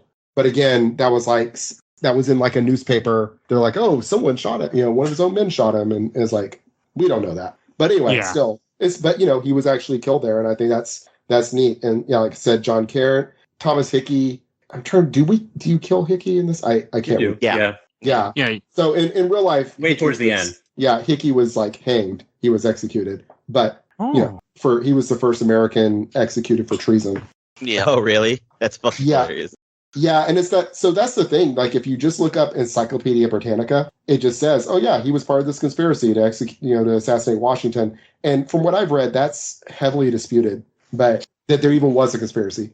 But the idea was he was in jail and bragged about being the ringleader of a plot because he was one of Washington's bodyguards. He was in jail bragging that he was like the leader of a plot among the bodyguards to kill Washington. And then the guy in jail told on him in exchange for leniency in his own sentence. And so then they quickly court-martialed him, found him guilty, and hanged him for treason. But I don't know that there was any actual evidence of any of those things. He was in jail for using counterfeit money. Which you do in the game, too. Yeah. Yep. That's cool. I like how much they took from real life to make this game. Yeah, and so William Johnson actually died on the exact spot and day that you kill him in the game. Like his body, like he like right where you kill him in front of that one building, that's where he actually died in real life on that day that you kill him in the game, which is pretty crazy. But he died of disease. He fell over dead. But still, I think that's neat. His neck. They really chose good points in these people's lives to they really did. Exactly. Basically be like, no, it wasn't this. It was really just a hidden blade to the neck, but that's fine. Semantics, right? I think that's perfect. Exactly what they should do, right? Like the same thing when you kill Borgia in Brotherhood. It's like, well, Rodrigo Borgia was murdered by an unknown person in that place, so that actually fits. Benjamin Church was indeed a traitor and a British spy, and he was on a boat from Boston to the Caribbean, and his boat was lost at sea. And so that's exactly, right? That's the mission where you go to the Caribbean, is to kill Church. So it's I think that's my favorite. That's the one where it's like, oh, that's just exactly what happened, possibly, except minus the assassins. We don't know. Except maybe, right? All we know is his ship was lost. Which that does go to show the assassins, respect at least for their enemies, that they would be willing to give up to give them at least a respectful death. Oh, yeah. I mean, a captain should go down with the ship. Yeah. And then, speaking of ships, the guy the Nicholas Biddle, the sailor, the old sea captain who helps you with the Aquila. Yeah. Mm-hmm. He was actually, also a sea captain who worked for the Americans in the American Revolution. So, that's cool. Except during the American Revolution, he was in his 20s, but still. Oh, well. And he looks like he's 80 in this, but still, to be fair, you aged quick back then, didn't you? Yeah, so there's that. And similarly, some of the other characters, like Braddock was in his 60s he was 60 when he died, and in the game he seems like he's in his 40s, but that's not a big deal. I think they just didn't want you to be murdering an old man. Probably. Yeah, that's fair. But yeah, no, it's a lot of it is just super on point. Some of it, there's a little bit of it is not, obviously. The Paul Revere stuff is basically the cartoon version of Paul Revere. The Liberty's Kids version, yeah. Yeah, it's very much that. Because I love to talk with my kids about the Midnight Ride of Paul Revere. That he was one of 5 riders and he didn't make it. He didn't finish the ride, so he got caught. Yeah, he got caught and then escaped. The way he escaped, though, from what Sean was thought was great. Like basically, he like went home. Yeah, well, he was like and escaped out of his room like a teenager. He got caught by a British soldier, and the British soldier's like, "You're going to come with me. We want to ask you some questions." And then something like another rider went by, and the British like ran after him, and they just left Paul Revere standing there, and he's like, all right. And he just kind of slipped away and went to a local farm and like slept in their barn, and then went home the next day, and no one ever followed up on it. And then 90 years later, we get the Midnight Ride of Paul Revere, where he's turning like a hero by Longfellow. But yeah, so we get, that. And the Marquis de Lafayette is one of my favorite historical figures from this time. And he's in the game, briefly. And I think that's pretty good. Except, again, in the game, he seems older. And in reality, he was literally 20 at the point that you meet him in the game. But that's fine. Well, I don't know why they didn't make him young is all. But yeah, well, he is another figure that I'm a little familiar with. I mean, the Lafayette College is named after him. Oh, cool. Yeah. Okay. We got Lafayette Square in Washington D.C. and all that. And there's if you go to D.C. and you go on I guess it's the west. No, the north side, the north portico, and face out. There's a park there, and on the left-hand side, at the corners of the park, there's two statues. There's one on the left, it's Thomas Jefferson, and on the right, it's Lafayette, which I think I always like, that kind of, I've been there a few times. I think that's really cool because it kind of shows how important he was to the American Revolution, and that when we built Washington, D.C., we're like, all right, well, we got to right next to the White, well, I guess not when we built it, but that we put that there. There's only two statues right there facing the White House. And it's Thomas Jefferson you expect, but then the other one is this French guy. Yeah, you wouldn't really expect that. So who was very anti-slavery, but had no problem helping all these slave owners win their revolution. So, enemy of my enemy is my friend. So he just really hated the British. Is his big thing. But Charles Lee is the big one because he's like the villain of the game, and I'm sorry. Go ahead. Abnormally cartoony. I just want to add that. Yes, he is cartoon villain of this game, similar to Rodrigo Borgia in Assassin's Creed Brotherhood, who's also mustache twirling cartoon villain. In reality, kind of a scumbag, but also a lot of it's overblown. And same thing with Charles Lee. I don't know. Actually, he might be in some ways worse in real life. So, like in the game, Charles Lee, when you first meet him, he's like, "We're gonna kill this guy. He's a freaking slave trader." Blah blah blah. And Charles Lee was a slave owner in real life, so. He wasn't like a big slave owner like some of the other ones, like the people that we worship today. Yeah, well, like William Johnson owned over 100 slaves, for instance, but Charles Lee owned like 6, because he was but the thing to think about is if you lived in a big city, you might have a slave or a couple of slaves. It's the plantation owners living out in the country that have dozens of slaves but I say that's a whole thing because, like, at the time of the Civil War, right, kind of jumping forward in time, like 75% of slave owners had 5 or fewer slaves. Like the big slave owners who owned dozens of slaves were basically the billionaires of today, like the billionaire class today. I'll give them ideas. Yeah. Oh, no, I'm sure they've got it. It's weird how some things just don't change, huh? Oh, sorry about that. I have my phone on Do Not Disturb. Hey, it worked perfectly for my joke, so I appreciate it. So it will stay in.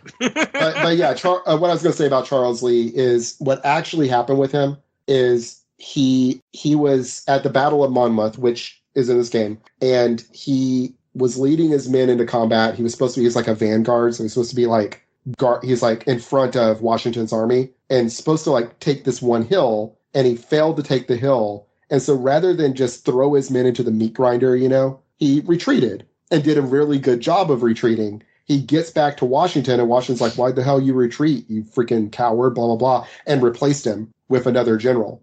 And so then he mouthed off to Washington a bunch and said some really disrespectful stuff to Washington. And so he ends up being court-martialed, and he's got like 3 charges, like cowardice in battle, poor conduct in battle, or something like that, and then disrespect to Washington. And basically the court agreed, the only thing he's really guilty of is disrespecting Washington. But if we find him not guilty of the things Washington accused him of, then that's basically saying that Washington is a bad general, which, to be clear, Washington's a terrible general. I mean, he's not terrible. He's bad. He's mediocre. Mediocre. He's well. Mediocre general. What's funny is one of the things that Washington was actually really good at was retreating. So for him to give Lee crap over it is kind of funny. But anyway, so Lee ends up being court-martialed, and he doesn't get kicked out of the military. He just gets reprimanded, but he keeps trashing Washington about it to the point that 2 of Washington's top generals challenge him to duels, and he only fights one of them and he wins it. But still, at that point, his career is over and he gets kicked out of the army. So then he retired and spent the rest of his life hating Washington and being in worse and worse debt. And then he died of disease after the American Revolution. So he didn't get shot in the chest and then stabbed. No, no, he died of like some random colonial disease. I don't know which one. There were a lot of them back then, so. Yeah. Yeah. I mean, that smallpox thing, when they're like, I feel like that wasn't that far from the truth when you're in New York, when your side missions is burning smallpox blankets. Yeah, I wrote that in my notes. So that is an interesting one. There's only one actual recorded instance of that ever being done, and it was done by the British in between the Haytham and Connor sections in 1763. So it's possible that it happened, but it's one of those things where you have an atrocity committed by one group and you have a different group do it. It's in fiction, like in The Patriot, where they have the British burn down the church full of people when that was something the Nazis are accused of having done, you know, because we want to make the British the bad guys in The Patriot because it's a Mel Gibson movie. Oh. Well, let's see. I remember when my wife had watched Dr. Quinn Medicine Woman, they had a similar scenario. Oh, yeah. Yep. I remember that. Man, I was all into that show when I was a kid. Watched that every week when I was a little kid. I mean, but yeah, so it is a thing that actually happened. It's just, it was done by the British, but I always, like, one thing that I remember one of my history teachers told me in high school that stuck with me, and he always said, the winners write the history book. Yeah. I mean, that's just truth. Like, that's something I always think about. Like, I remember him saying, like, if you want to hear about George Washington being sent away in his underwear because he lost, you need to read the French books, not the American ones, so they don't include that. Yeah. It's high school stuff, so they hide. You know, they feel you don't need to know things that are against what they want you to know. Well, that does come into point. I mean, let's face it. I had to think about it, and it made sense. One of the times you go out of the animus, and if you talk with Sean, he basically says, you know, the Americans always say it was a revolutionary war, but it was actually a civil war. Yeah, because they were still part of the British. They were part of the Empire. Yep, exactly. And it was just in a wrong way, and even I think Sean says he admits that this was a bit of the wrong way to do it, but, you know, because of the 7 Years' War, they were trying to collect the losses on that and pay for that war, and the Americans were getting the brunt of it. Yeah. Though, to be fair, really, yeah, I always talk about this with my students because it's kind of like, so like the first tax that the Americans actually protested against was the Stamp Act. Mm-hmm. And what I always point out, and we talk about the Stamp Act, Stamp Act, the Stamp Act never happened. What? The British passed it in June and put it to go into effect the following March, and they repealed it in January. It never actually went into effect. They just said they were going to do a tax, and the Americans lost their freaking shit over it. And what's crazy is that tax had been in place in Britain for 8 years to pay for the 7 Years' War, which was actually 9 years long. So, and part of that, to be fair, just how slowly news travels, right? Like, yeah. So it was that was lag. It was, yeah, but no, it was threatening. It was threatened. It was threats, right? The Sons of Liberty stole it. They had the stamped paper. They stole a bunch of the stamped paper and wrote death threats on it and nailed it to people's doors and things like that. And they burned down they destroyed the lieutenant governor's mansion, and it's just a whole thing. But it's like the American Revolution. So it was fought by regular people, but the people who started it was a bunch of wealthy people who didn't want to have to pay their taxes. And that never happens in history. What are you talking about? It's like they weren't being mistreated. They weren't being aggressively taxed. They had the only mistreatment to the Americans was that they didn't have representation in Parliament. And none of the British colonies had representation in Parliament, but none of the British colonies were remotely as big as the American colonies, other than, not counting slaves. I'll say, if India. you count the slaves, then their Caribbean colonies were all much bigger. But What about, wasn't still, India bigger? But India wasn't colonized by the British at this point. Oh, that's later That's in history? later. Well, it starts near here, actually, but it was still minor. Okay, And then, I just know India is a huge outpost till World War One, correct? Isn't that when it changed? World War II is after World War II. Right after World War II is when they're liberated. But yeah, so it's one of those things of like, it's these wealthy guys who didn't want to pay their taxes, and it was like George Washington, for instance, he basically started the 7 Years' War, first of all, almost single-handedly started the 7 Years' War, which is the first like continent-spanning war in U.S. history. I mean, in world history. It's the first world war, so to speak, right? And I say it's 9 years because it started in America in 1754, and then it hits Europe in 1756, and then ends in 1763. So it's 7 years in Europe. That's why they call it 7 Years' War. In America, we call it the French-Indian War. Oh, yeah, they're the same thing. Sorry. Yeah, they're the same thing. No, I appreciate this. Hey, I knew this is what I wanted when we first wrote this episode up. It's like, this is the perfect opportunity to do this. So, well, right. Yeah. So Washington basically started it. He was he was a wealthy landowner in Virginia, and he and a group of other wealthy landowners in Virginia, including the governor of Virginia, started a corporation called the Ohio Company. And their plan was to basically just steal a bunch of land in the Ohio River Valley that was technically French territory and start selling it to people. So they did that and got into fight with the French. And that started this world war that lasted 9 years and ended French colonization in North America. Oh. So it's like this big thing, big deal, right? And then at the end of that war, Washington owns a ton of land in the Ohio River Valley, and he's getting it ready for sale. And the British Parliament passes a law banning colonists from living in the Ohio River Valley because they're trying to make peace with the British, because there's like a little mini war with the Native Americans at the end of the French-Indian War called Pontiac's War. And that's where the smallpox blanket thing happened. And after that, Iceberger and all that fun stuff that there's a play about here.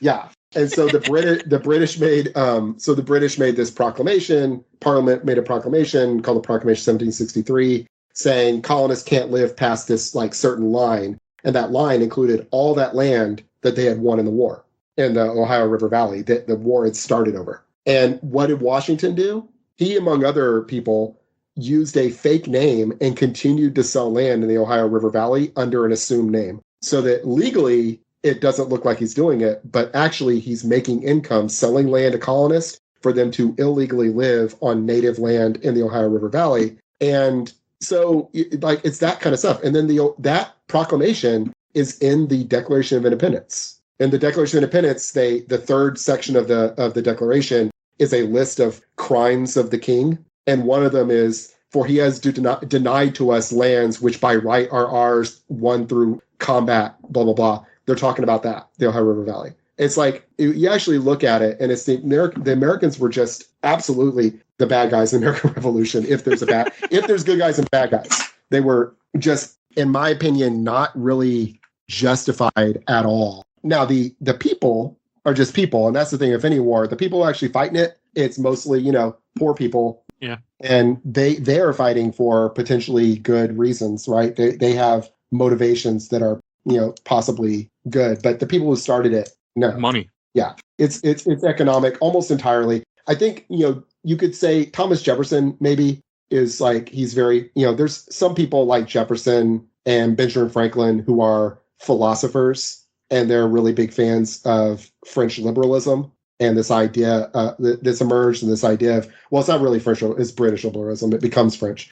But this idea of, anti-monarchy, right? But the majority of them, like Washington's not an intellectual at all. Washington is a politician and a businessman, And a thief, apparently. Yeah, well, yes. But anyway, sorry for the long history lesson. I'm just saying it always, I think this game does a good job of showing both sides to that. It does, because it makes Washington kind of a scumbag, which we will talk about that again when we cover the DLC at some point, because then he really becomes a scumbag when they go in alternate history. Yeah, the tyranny of King Washington. What's funny is in recent years, everybody's just fallen in love with Alexander Hamilton, which he's probably my favorite founding father, I think. But you can't hero worship. The musical is a very, very, very one-sided version of of him. Well, none of these people were great people. And that's what, like, I hate when people idolize I think these some people. were probably good people. I think Hamilton might have been more good than bad. But he specifically, at the Constitutional Convention, proposed naming Washington king for life.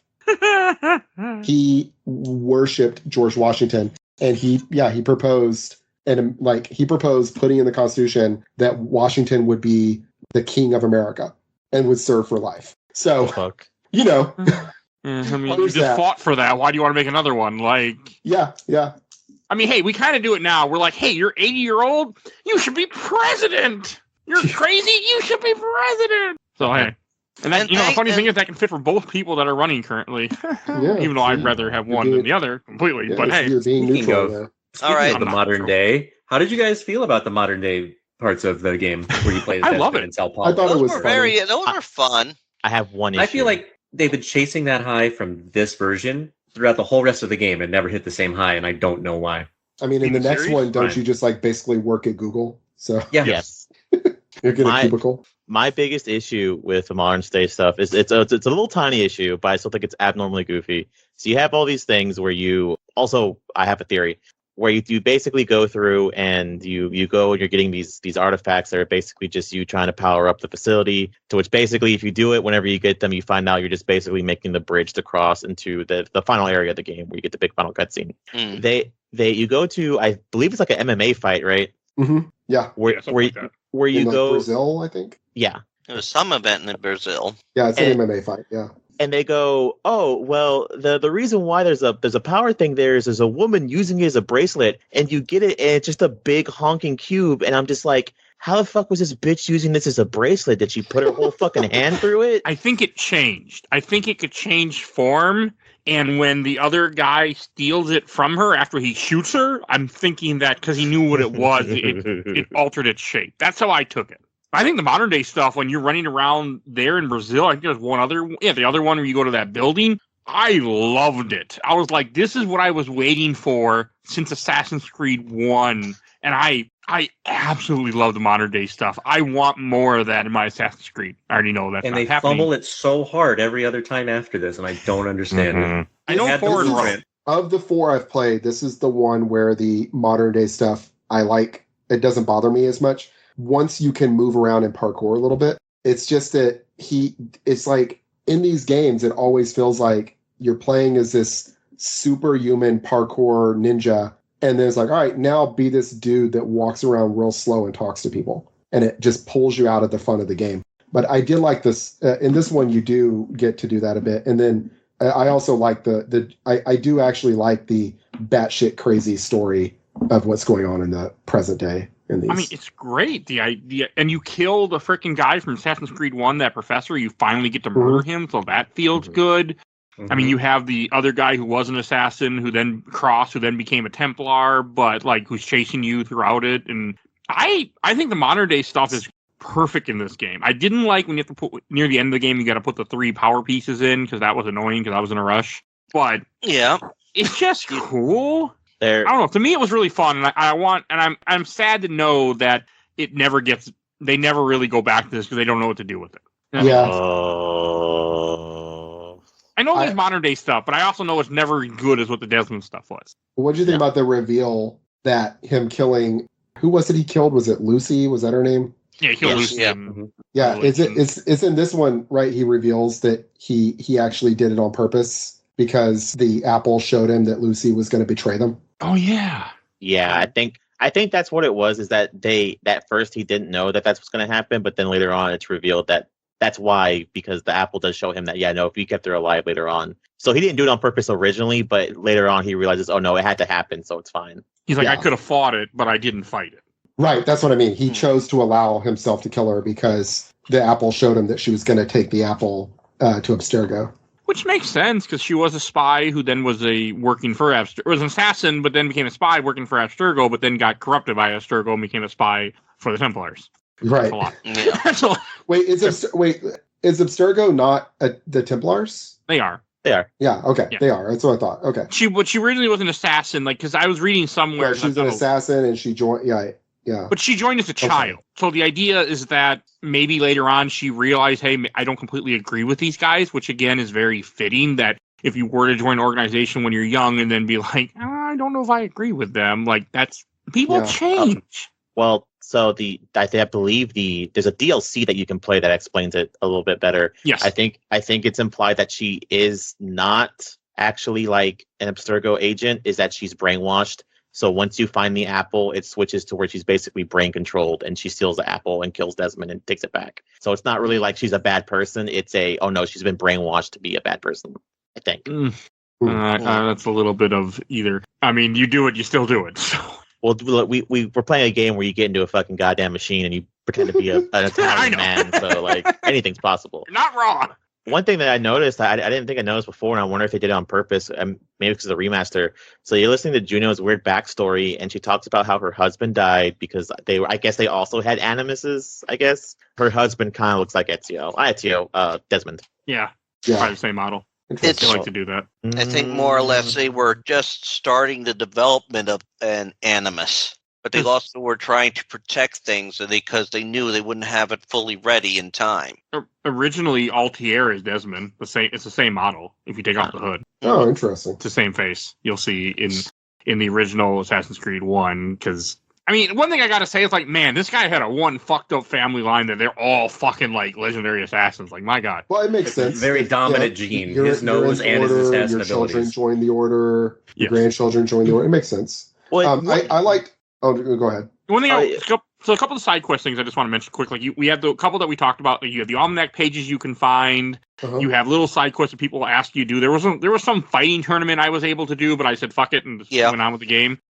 You have the homestead missions, which to me feel like part of the story, where you see the land that you come on with your mentor Achilles, where you can really like grow it, and you see all these new people that come there to build a new life, and I think that's all really well done. Yeah, help all these non-natives take over the land. Yeah.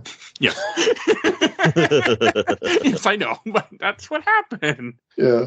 No, it's not like they were it's trying just to funny. move into the community. Yeah, true. And they were trying to do like the Native Americans do, live off the land. That's fair. Yeah, it is sad you have to kill your friend at one point because he doesn't. He's like, you're just like the white men. And like, technically, he's not wrong. Yeah.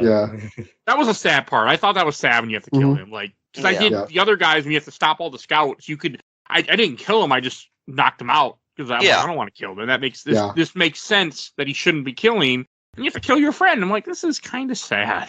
It's the point. He didn't want to do it, but in that, he realized he wasn't going to get through. His friend had been fed all the information, everything to aggravate. I mean, Charles Lee was trying to arrange, Washington attacking Connor's people, and then he goes to them and tells them the Continental Army's coming to kill you. Yeah, and then they're there, so that's fair. Yeah. I mean, this is a man.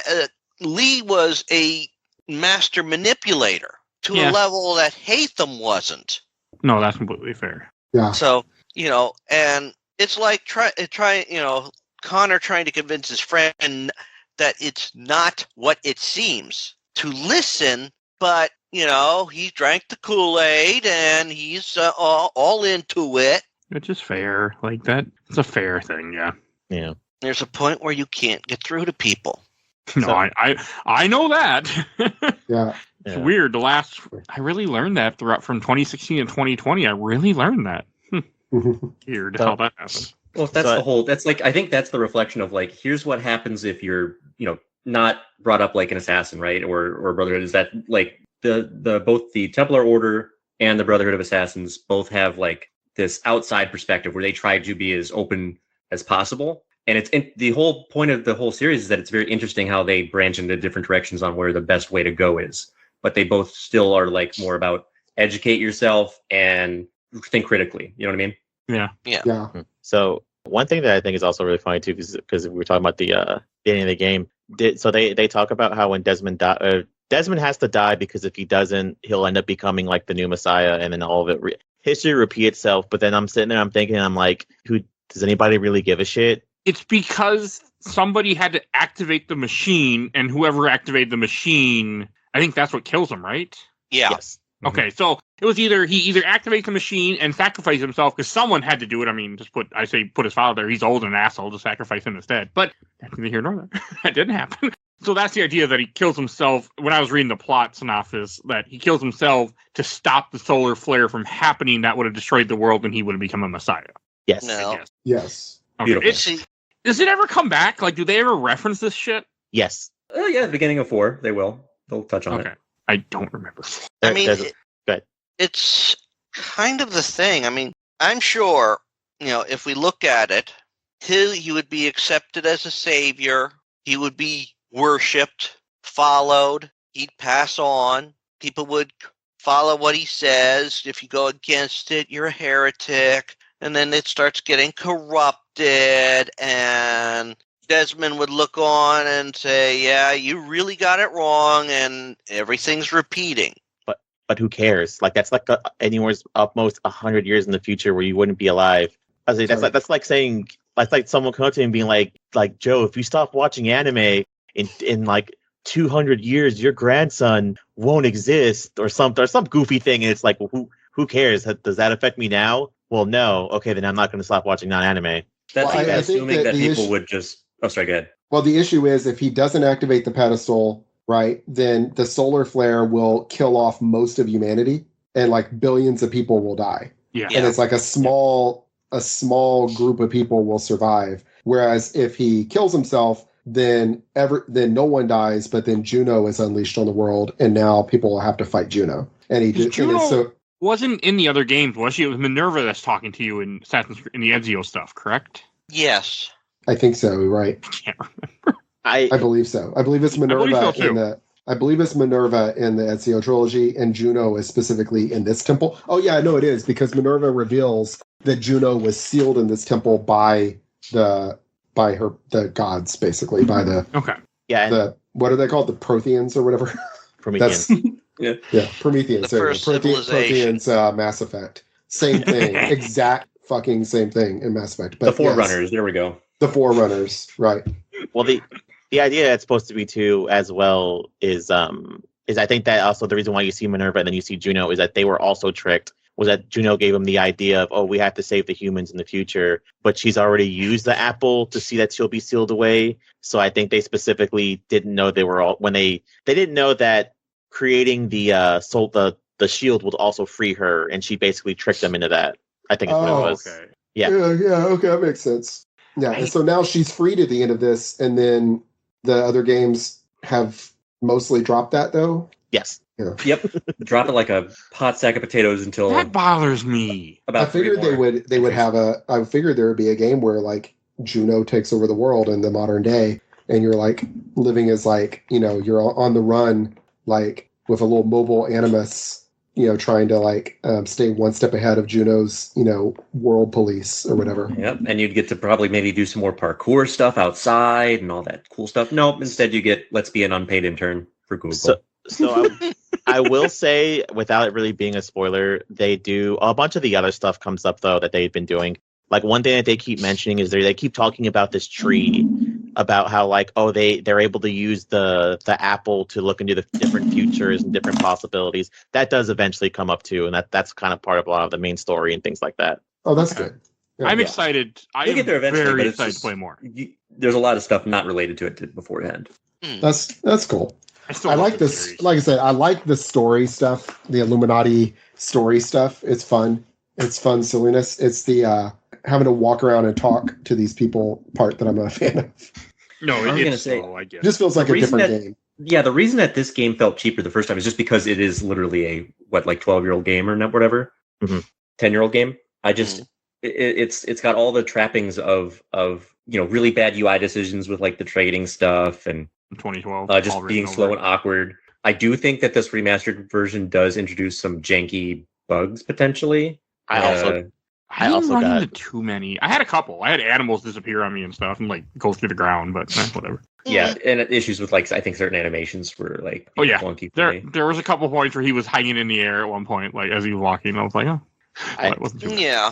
I gotta see where. But generally, it was just kind of slow. It felt a little bloaty again. Oh, and one other thing I forgot to mention is you do have liberation missions you can do, there are like certain ones you'll repeat in each town. Then eventually you'll sometimes get like a liberation where you go and do something, and that's how you get your other assassins that help you. Which I don't like. They don't look like assassins; they just look like freaking people with cleavers and stuff. I mean, it's kind of technically more realistic, I would suppose. Yes, but I like the outfits. We do. I like liked our having drip. all those. I liked finding all those people and getting them in because it allowed me to then clear everything up in the country. Get rid of that Templar control. Yeah, and some of those were very fun to send people out on. A small thing to mention, or not that small, but something we should mention too, because we're nearing the end of this. We have to. But you have, you kill Hatham at one point before you end up killing Charles Lee, because Hatham doesn't want you to stop Charles Lee. And that's when you finally have to kill your father. Yeah. That was touching. Mm-hmm. Because he wants Lee to replace Washington, right? Yeah. Yeah. Mm-hmm. Meanwhile, in the real world, you go and save your dad and actually have a nice moment together, which is pretty cool. That is such an... I do like the voice actor because it's John Delancey. It's Q, so I'm okay with that part. But that guy is an asshole in this. Oh, I think John Delancey is probably really well suited to playing an asshole dad. He's good at it. So another thing that I brought up, which I'll probably bring up continuously, at least at this one because this is where it ends. They've also confirmed none of the assassins are actually straight descendants of each other. So there's a moment in the game where I think Desmond tells his dad, if you're so fucking want to be change the future or whatever, why don't you hop in the Animus and fucking... Oh, yeah. I want to say it's implied that Connor is part of his mom's side, not his dad's side. Oh. Yeah, because both his parents are assassins. Okay. There's also comics that extend the story too. I think from what I've heard, the future story continues in the comics, but not the games. But I don't know. We'll see if I ever get around to adding those to this catalog or not, but or ever even reading them, but that's what I've heard.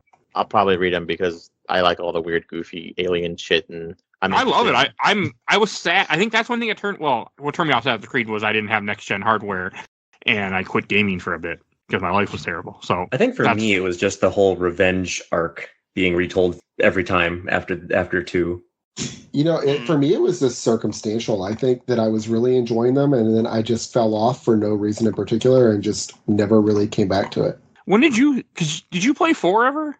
No, so I bought 4 on disc for PC and then never actually used it, never installed it or anything. So for no reason, it sounded awesome. I've listened to a lot of people, I talk about it. It seems like it'd be up my alley. And then I just never got around to it for no reason that I could think of. Just no, that's fair. happened. I mean, I stopped at Unity because I didn't have an Xbox One at the time, but I've had next-gen hardware for fucking 10 years at this point or so. Something ridiculous. Maybe not 10 years, but it's been a while. It's been a long... No, not 10 years. It's more like 7 or 6. But I've never picked up the series. I own Unity and Syndicate and Origins and Odyssey. I just never got around to them yet.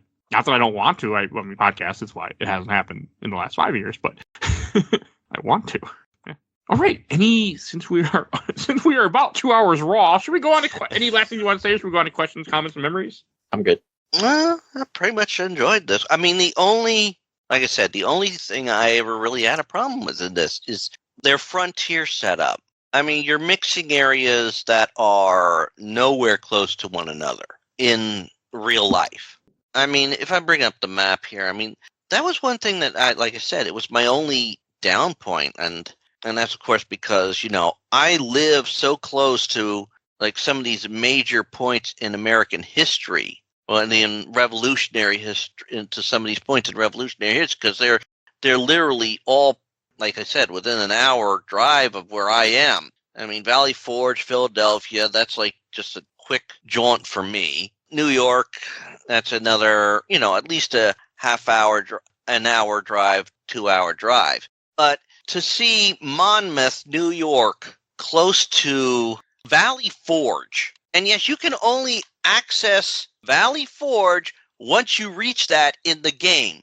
It makes no sense. It's just a horrible thing to do. I mean, I'm just bringing up the maps that are one of the online maps for this game, and you are literally looking at Lexington and Concord, and if you head west of them, you'll get to Valley Forge, which, if you remember your history, Valley Forge is where they camped and then went to, crossed the Delaware into Trenton and stopped the Hessians and British Army there, which was probably easier to pull off than it is now. But it was like, if you look at Google Maps now, the trip from Valley Forge to Trenton is like a 12-hour hike. Damn. Yeah. It was probably Hey, easier you didn't get to go across the Delaware in this game. You didn't have that moment. Yeah. But, I mean, it's kind of hard to go across the Delaware when you got that whole frontier area that's a mess. I know, but I'm just surprised that wasn't a mission where you were somehow involved with the Delaware. Because I you see it in one of the other Assassin's Creed games. You see him crossing the Delaware is an image with the apples there or something. Yeah. Oh, you're right. Yeah. Yeah. It was in 2, I think. It was actually one of the See the Truth missions, if I remember right. Yeah. But like I said, that's sort of the only downside when it comes to this. I mean, if you look at this from one of the things I've enjoyed about these games is that they do what they can to maintain accuracy. So, and seeing those buildings in Boston and seeing some of those sites in New York, while you can't necessarily see them now, well, some of them, you still get the feel that you're running through New York City. You're running through Boston, the Boston area at the time, which is beautiful. Lexington and Concord, they're relatively close together. That makes sense. Let's go, but you're going from Boston, west of Boston. And yes, Valley Forge would technically be west, but it's a hell of a lot south. Well, what can you do with 512 megabytes of RAM? GDDR3 RAM, Yeah. That I get. If you really want to see what they can truncate, play The Crew, where it's the whole United States, but it's so squished and truncated. Like they cut their. You need a teeth time on this machine game. to play The Crew. You do. Because it doesn't exist anymore. That's true, but you'd have to look at a map now, basically, of that and be like, how the heck did they do this? It makes me sad. But The Crew looks so cool, but online. Don't do all online. Yeah, but that's my only real complaint here. Okay. I mean, the look of it, that looks like a military installation, fledgling town at the time. So the look is pretty good. That's pretty good. I'm not gonna mark that. That's a plus. They did that right. Okay. All right. I'm gonna go to questions, comments, and memories first. From the I watched the entire Orblood Super Replay group. Here we're gonna get some interesting comments here. From Carl Martinez, this game put me off the series. I liked the Abstergo sections for what they were. The main missions felt pretty repetitive, and the traversal system wasn't great. I still think it wasn't a decent enough game, but I remember playing Far Cry 3 at the time, which I really enjoyed. And from friend of the show, Emmanuel Santiago, only played it once, and it was at launch, so I can't really comment on how well or not it's held up, but I'm one of those people when it came out that defended this game. That initial bait and switch worked strong for me to the point where I kind of missed Hatham for the rest of the game. The overall experience was good and fun to me, and the setting was a nice change of pace. Maybe one day I'll revisit it and all the older AC games, but it's a tall commitment at this point. Yes, it is. But worth it. Indeed. Yeah. From Daniel Jones, also friend of the show. I know the intro to that game gets a lot of hate, but I loved it. It set up the antagonist and really made me care about its central conflict. Plus, it's just a really cool setup. From Aaron, I could see that. I mean, he's an asshole, he's a likable one. Fair enough. From Aaron Lamb, I remember enjoying AC3 back in the day, but it was a mess. Things that worked well in previous AC games were suddenly a broken mess in AC3. I like Connor. That's fair. From Autumn Sevier, I was underwhelmed by the native aspect for Connor and his lack of exploration with the side of him. I disliked the setting since I think as a New Englander, it hit too close to home for me, and that was impressed me location-wise in previous games, did nothing for me here. That said, the climbing trees and the loot system and such I enjoyed. I thought the frontier side stuff was decent/good at the time, and when the combat didn't feel quiet or quite as good flow-wise, if I recall, versus previous ones, it was still fine. That said, narratively, I think it's one of the weakest entries, having played all mainline entries except Rogue, and not having beaten 4 in Unity. Okay. From Dominic Chikogi, friend of the show. Best story in the series, in my opinion. Love the switch between Hatham and Connor. God, I got a lot in this for this. I'm not going to read them all. Sorry, guys. I'm wondering if people, specifically Americans, kind of thought the narrative was the weakest, only because we literally kind of know what these story beats mean. Probably true. Yeah. I would have loved to have gotten a European perspective on this for sure. I did post another group, so we shall see. I posted some Assassin's Creed groups, which I know Overblood is probably mostly... Well, there's people like Japan and other countries, but they might be American to start with. Mm. I mean, I know the Overblood group pretty damn good at this point. I've been in it long enough. Right? From Nabil Azui, the intro bait and switch is rough, but the game itself is great. Love Connor as protagonist and hate them as an antagonist. From Zach Zek, also friend of the show. I liked it until I got to the part where you ride with, I think, Paul Revere. There's a part where you have to ride your horse between different cannons and tell people to shoot them across the river. I failed that a few times and never played it again.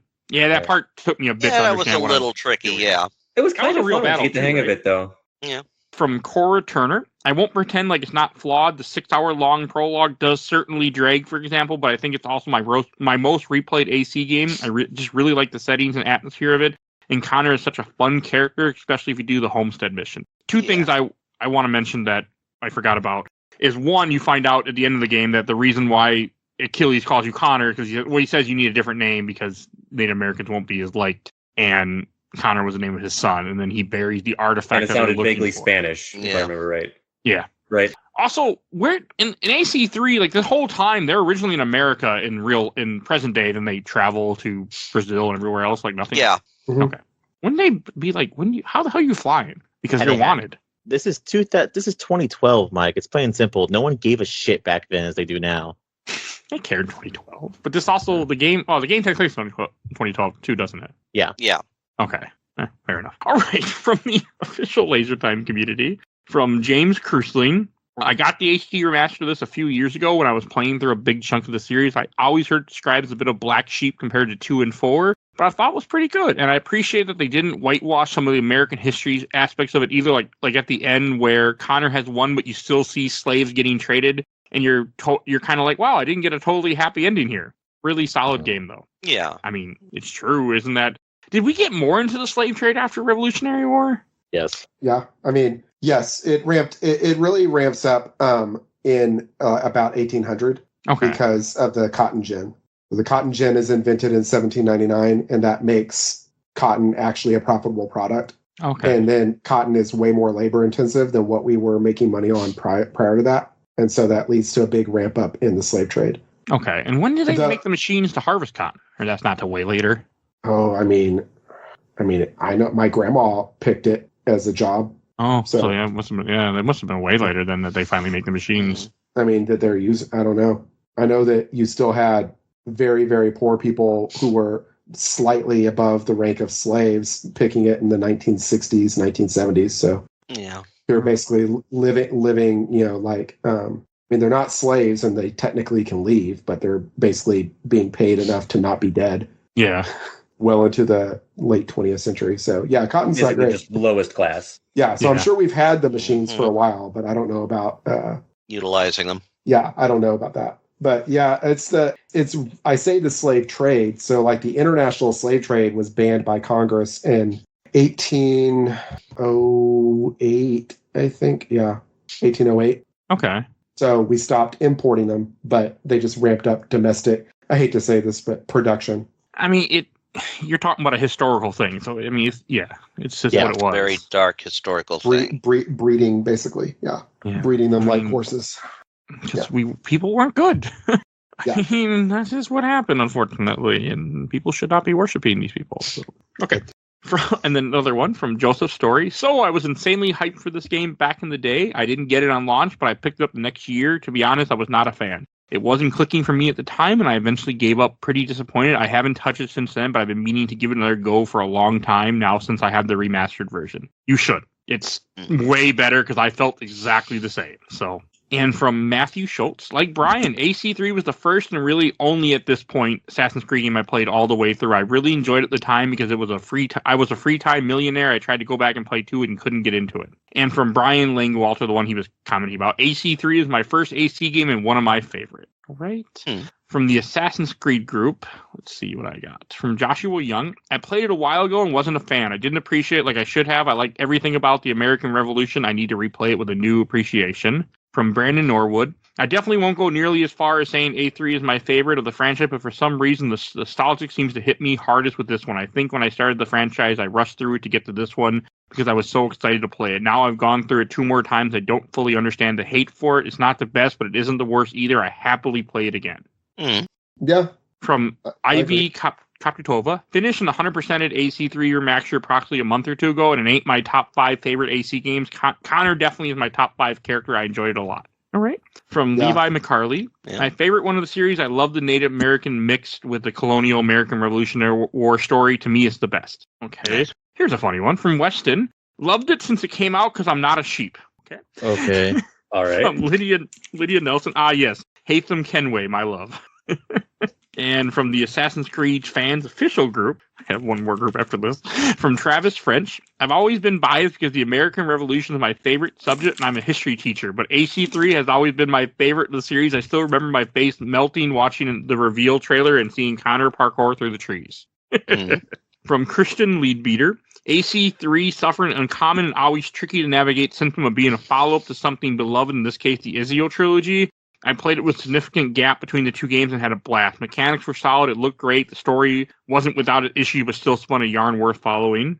And from Manny Valdez, my favorite AC game, best combat system of the entire series. It was good combat. Yeah. And I got a ton of comments from the Assassin's Creed group, so I won't be able to read all these, but I'm going to try to read a few. Is it on Facebook? Yeah. I'm in a bunch of groups. On purpose. That's how I spread my show.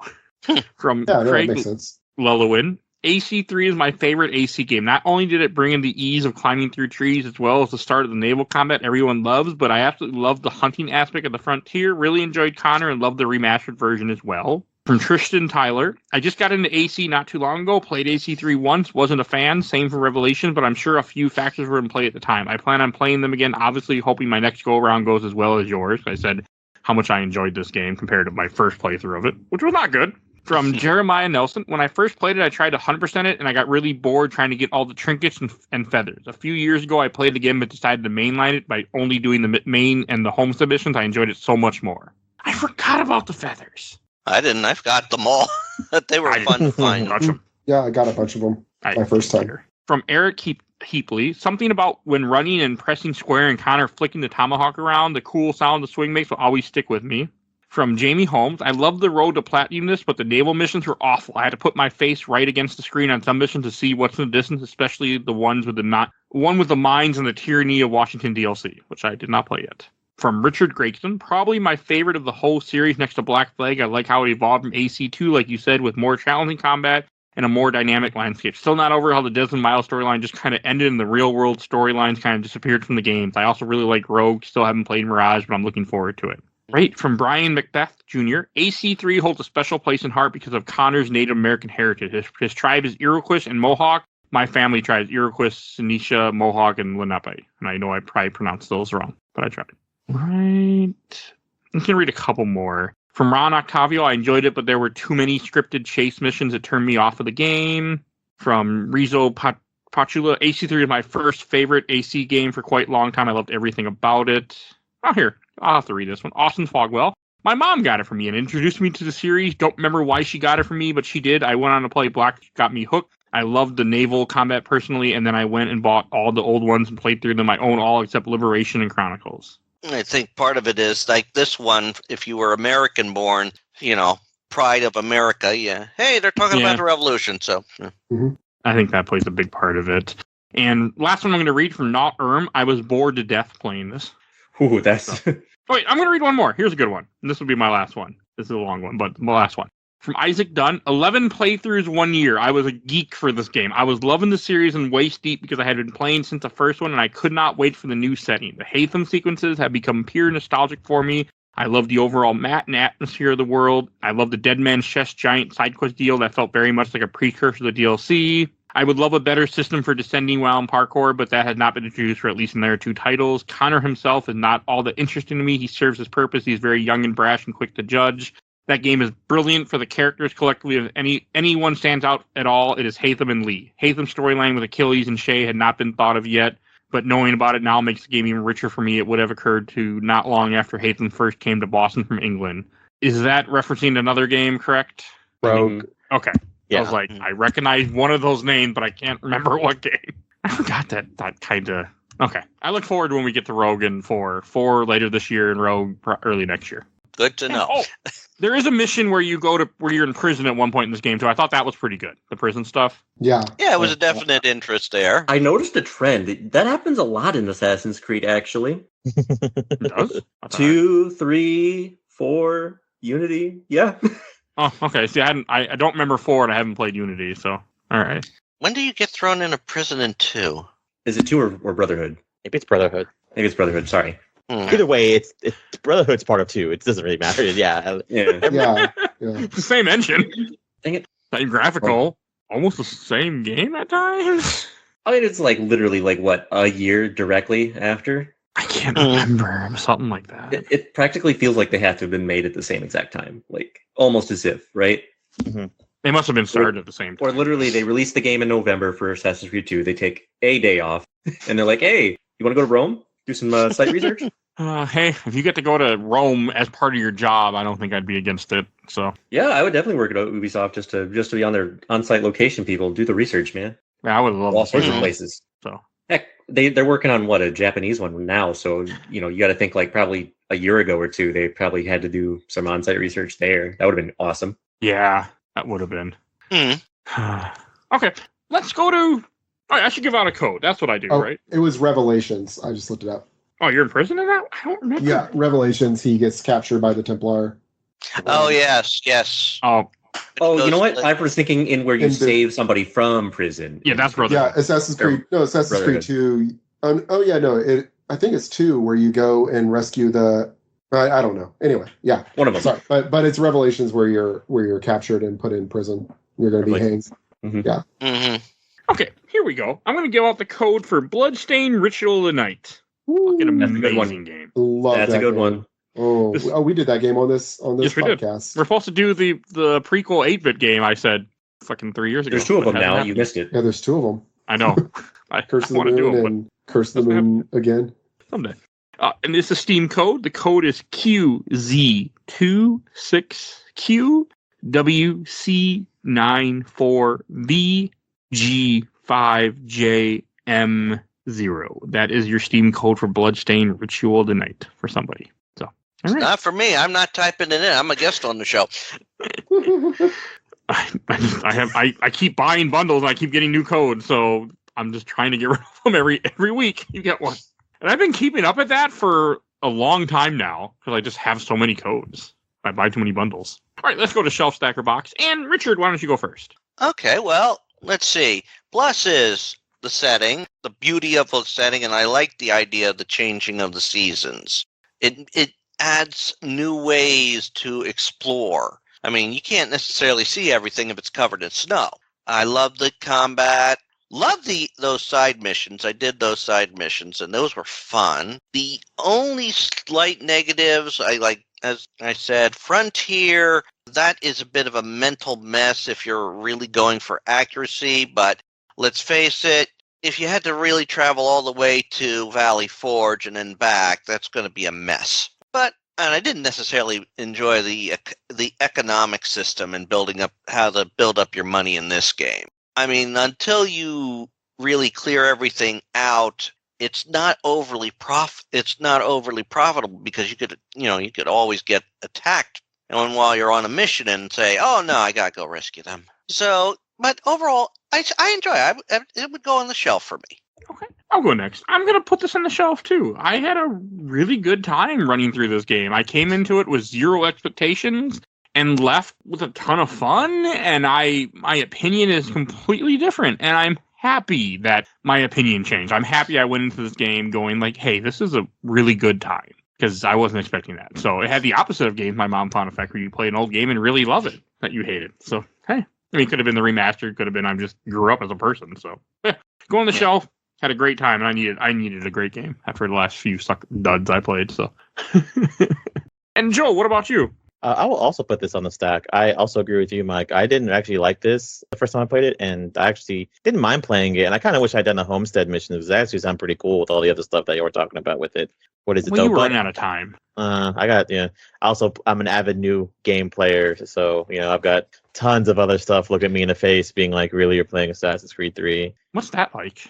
When you have new games that you buy that you play. I only know buying old games. It hurts the and buying wallet, tons that's of for sure. I dropped like $400 buying a VR headset, Prince of Persia, the new Paper Mario, and I bought Live Alive on sale too. So Have you played the Assassin's Creed for VR yet? No, I need to. I heard that's actually really fun. It's pretty fun. I mean, I've only played like an hour of it, but it's pretty good. That's an Ezio one, isn't it? You play as multiple characters. You play as multiple characters, yeah. Okay. It's little vignettes of the game. Anthology series. Let's go. Yeah, it's fun. It has my attention. But you're stacking it, right? Yeah, I'm stacked in. So yeah, I'm good. And Kerry. I'd say stack. I enjoy it a lot. I think it really gets unfair hate. I love the Ezio trilogy, but I mean, I'd rank it in a similar level to like Revelations, maybe. Just which I don't know. The Revelations is worse than the other two. It's just by the time I got to Revelations, I'm like, all right, I've done this. I think it's really good, and I like the story a lot. Probably the most of any of the games that I've played. So, but I also can't imagine playing it again at this point. Maybe like in 10 years. So we'll go on stack. Okay. No, and that's fair. I mean, you got to give games, especially games like this, like a good decade before you go back to it. I mean, that's kind of what I did. So it just needs that sometimes. Oh, you don't appreciate it, or you might not enjoy it. Especially a long open world game. And Alan, I'm gonna go with the same one. Put it in the stack. I think that it might also be that we've been playing this series so close and back to back that it might have made it feel cheaper than it should have. So I'm thinking after a couple more years, I come back to it and maybe I get that spark again. Just as it stands now, it's so weird how they fumbled the economy and how they do their money making with the trade route. Just the UI of it, really. I struggled with like even like how they handled weapons too. I forgot to mention too, like the UI of like switching weapons on the D-pad and stuff was so weird to me. It took forever to get used to compared to just, the weapon wheel, the tried and true. But I do enjoy the story. I still enjoy Connor as a character. He's no Ezio, but he's definitely, I think, better than some of the later ones that we've had now. So overall, it's on the stack for the next time that I replay the whole series. Okay. Mm-hmm. Just maybe farther apart. Yeah, no, I know what you mean. Sometimes they get a little close the way I've been doing this. So like we're doing Liberation in August. So no, I get it. Okay. Well, got started on that. It won't take you long. 8 hours and how long to beat. It means you'll have it beaten. You can beat it. Well, it'll take you a while because you'll be doing most of the stuff. But like it won't be long. Are you talking about 4? No, Liberation. Oh yeah. Liberation's next, and the 4 we're gonna get to in November. So we'll have a nice break before we jump back into it. I got to figure out how to get Liberation if I don't have it. Do you have a PS5? I have one. That's fine. With the way I played this is I have the PlayStation Online thing that they have, and I got the HD remaster with Liberation for free because I have a subscription. Oh, cool. Okay. Does that mean it's streaming though for you? No, it's not streaming. I downloaded it. Oh, okay. Yeah, it's not too hard. If you play a PC, it's on Steam. It's in a lot of places. I do have a Steam Deck now, so I'm excited to do stuff with it. There you go. Yeah. You might also have it for free if you do what I do and grab every free Epic game and every free Ubisoft game people tell you about. So you never know. You get a lot of shit. Like that's how I got it. I have both of them for free because Ubisoft gave away 3 remastered for free at one point. Man, I got to take advantage of that for sure. Every time there's a free game on something like GOG, I just grab it like, hey, will I ever play it? Who the fuck knows? But at least it's in my catalog that I have access to it. Unless the world ends first. So okay. Yeah, I've only ever grabbed stuff that's free when it piques my interest. No, every Epic game that they have offered for free, I have downloaded. Or not downloaded, I have claimed. I have a huge Epic library, and I've only bought like 2 games from Epic because I was forced to buy Shadow Complex, so I couldn't buy it on Steam. So let's see, that would mean you have at least 2 versions of Alien Isolation. I don't have it on Steam. I have an Xbox One. And you have it on Epic. You're probably right. I can tell you hopefully within a couple seconds that you are right. Let me see. So FYI, the Assassin's Creed 3 remaster that includes the Liberation is $10 on PS5 until July 4th. And then it's also free if you have PlayStation Plus Extra. That's what I have. Yeah, I just have regular PlayStation Plus, so it's not free. Same, It's $10 though. So $10 is pick it up. You not didn't. bad. There you go. Perfect. All right, and I should introduce what we're talking about next week. Next week, you can hear me talk about, and Kerry and Joe, Metal Gear Acid. We're going to play some cards. I should start that. Yes, you should. Yeah, you probably should get a head start on that. So that's 3 in a row for you, Joe. Yeah. Yeah. Yeah, that happens. Meanwhile, Final Fantasy VII Rebirth is like, play me. And I'm like, look, I'm really tired. I don't have to come home and not stress myself out. Game. See, in Elden Ring, my second favorite video game of all time, the DLC came out 2 days ago as of this recording. So Oh, yeah. That is why I did not finish playing Assassin's Creed 3, by the Oh, way. that's fine. And the funny thing is, this game the reason we did this when we did it, because it's going to come out on the 30th of June, so it comes out in the week of July 4th. Oh, nice.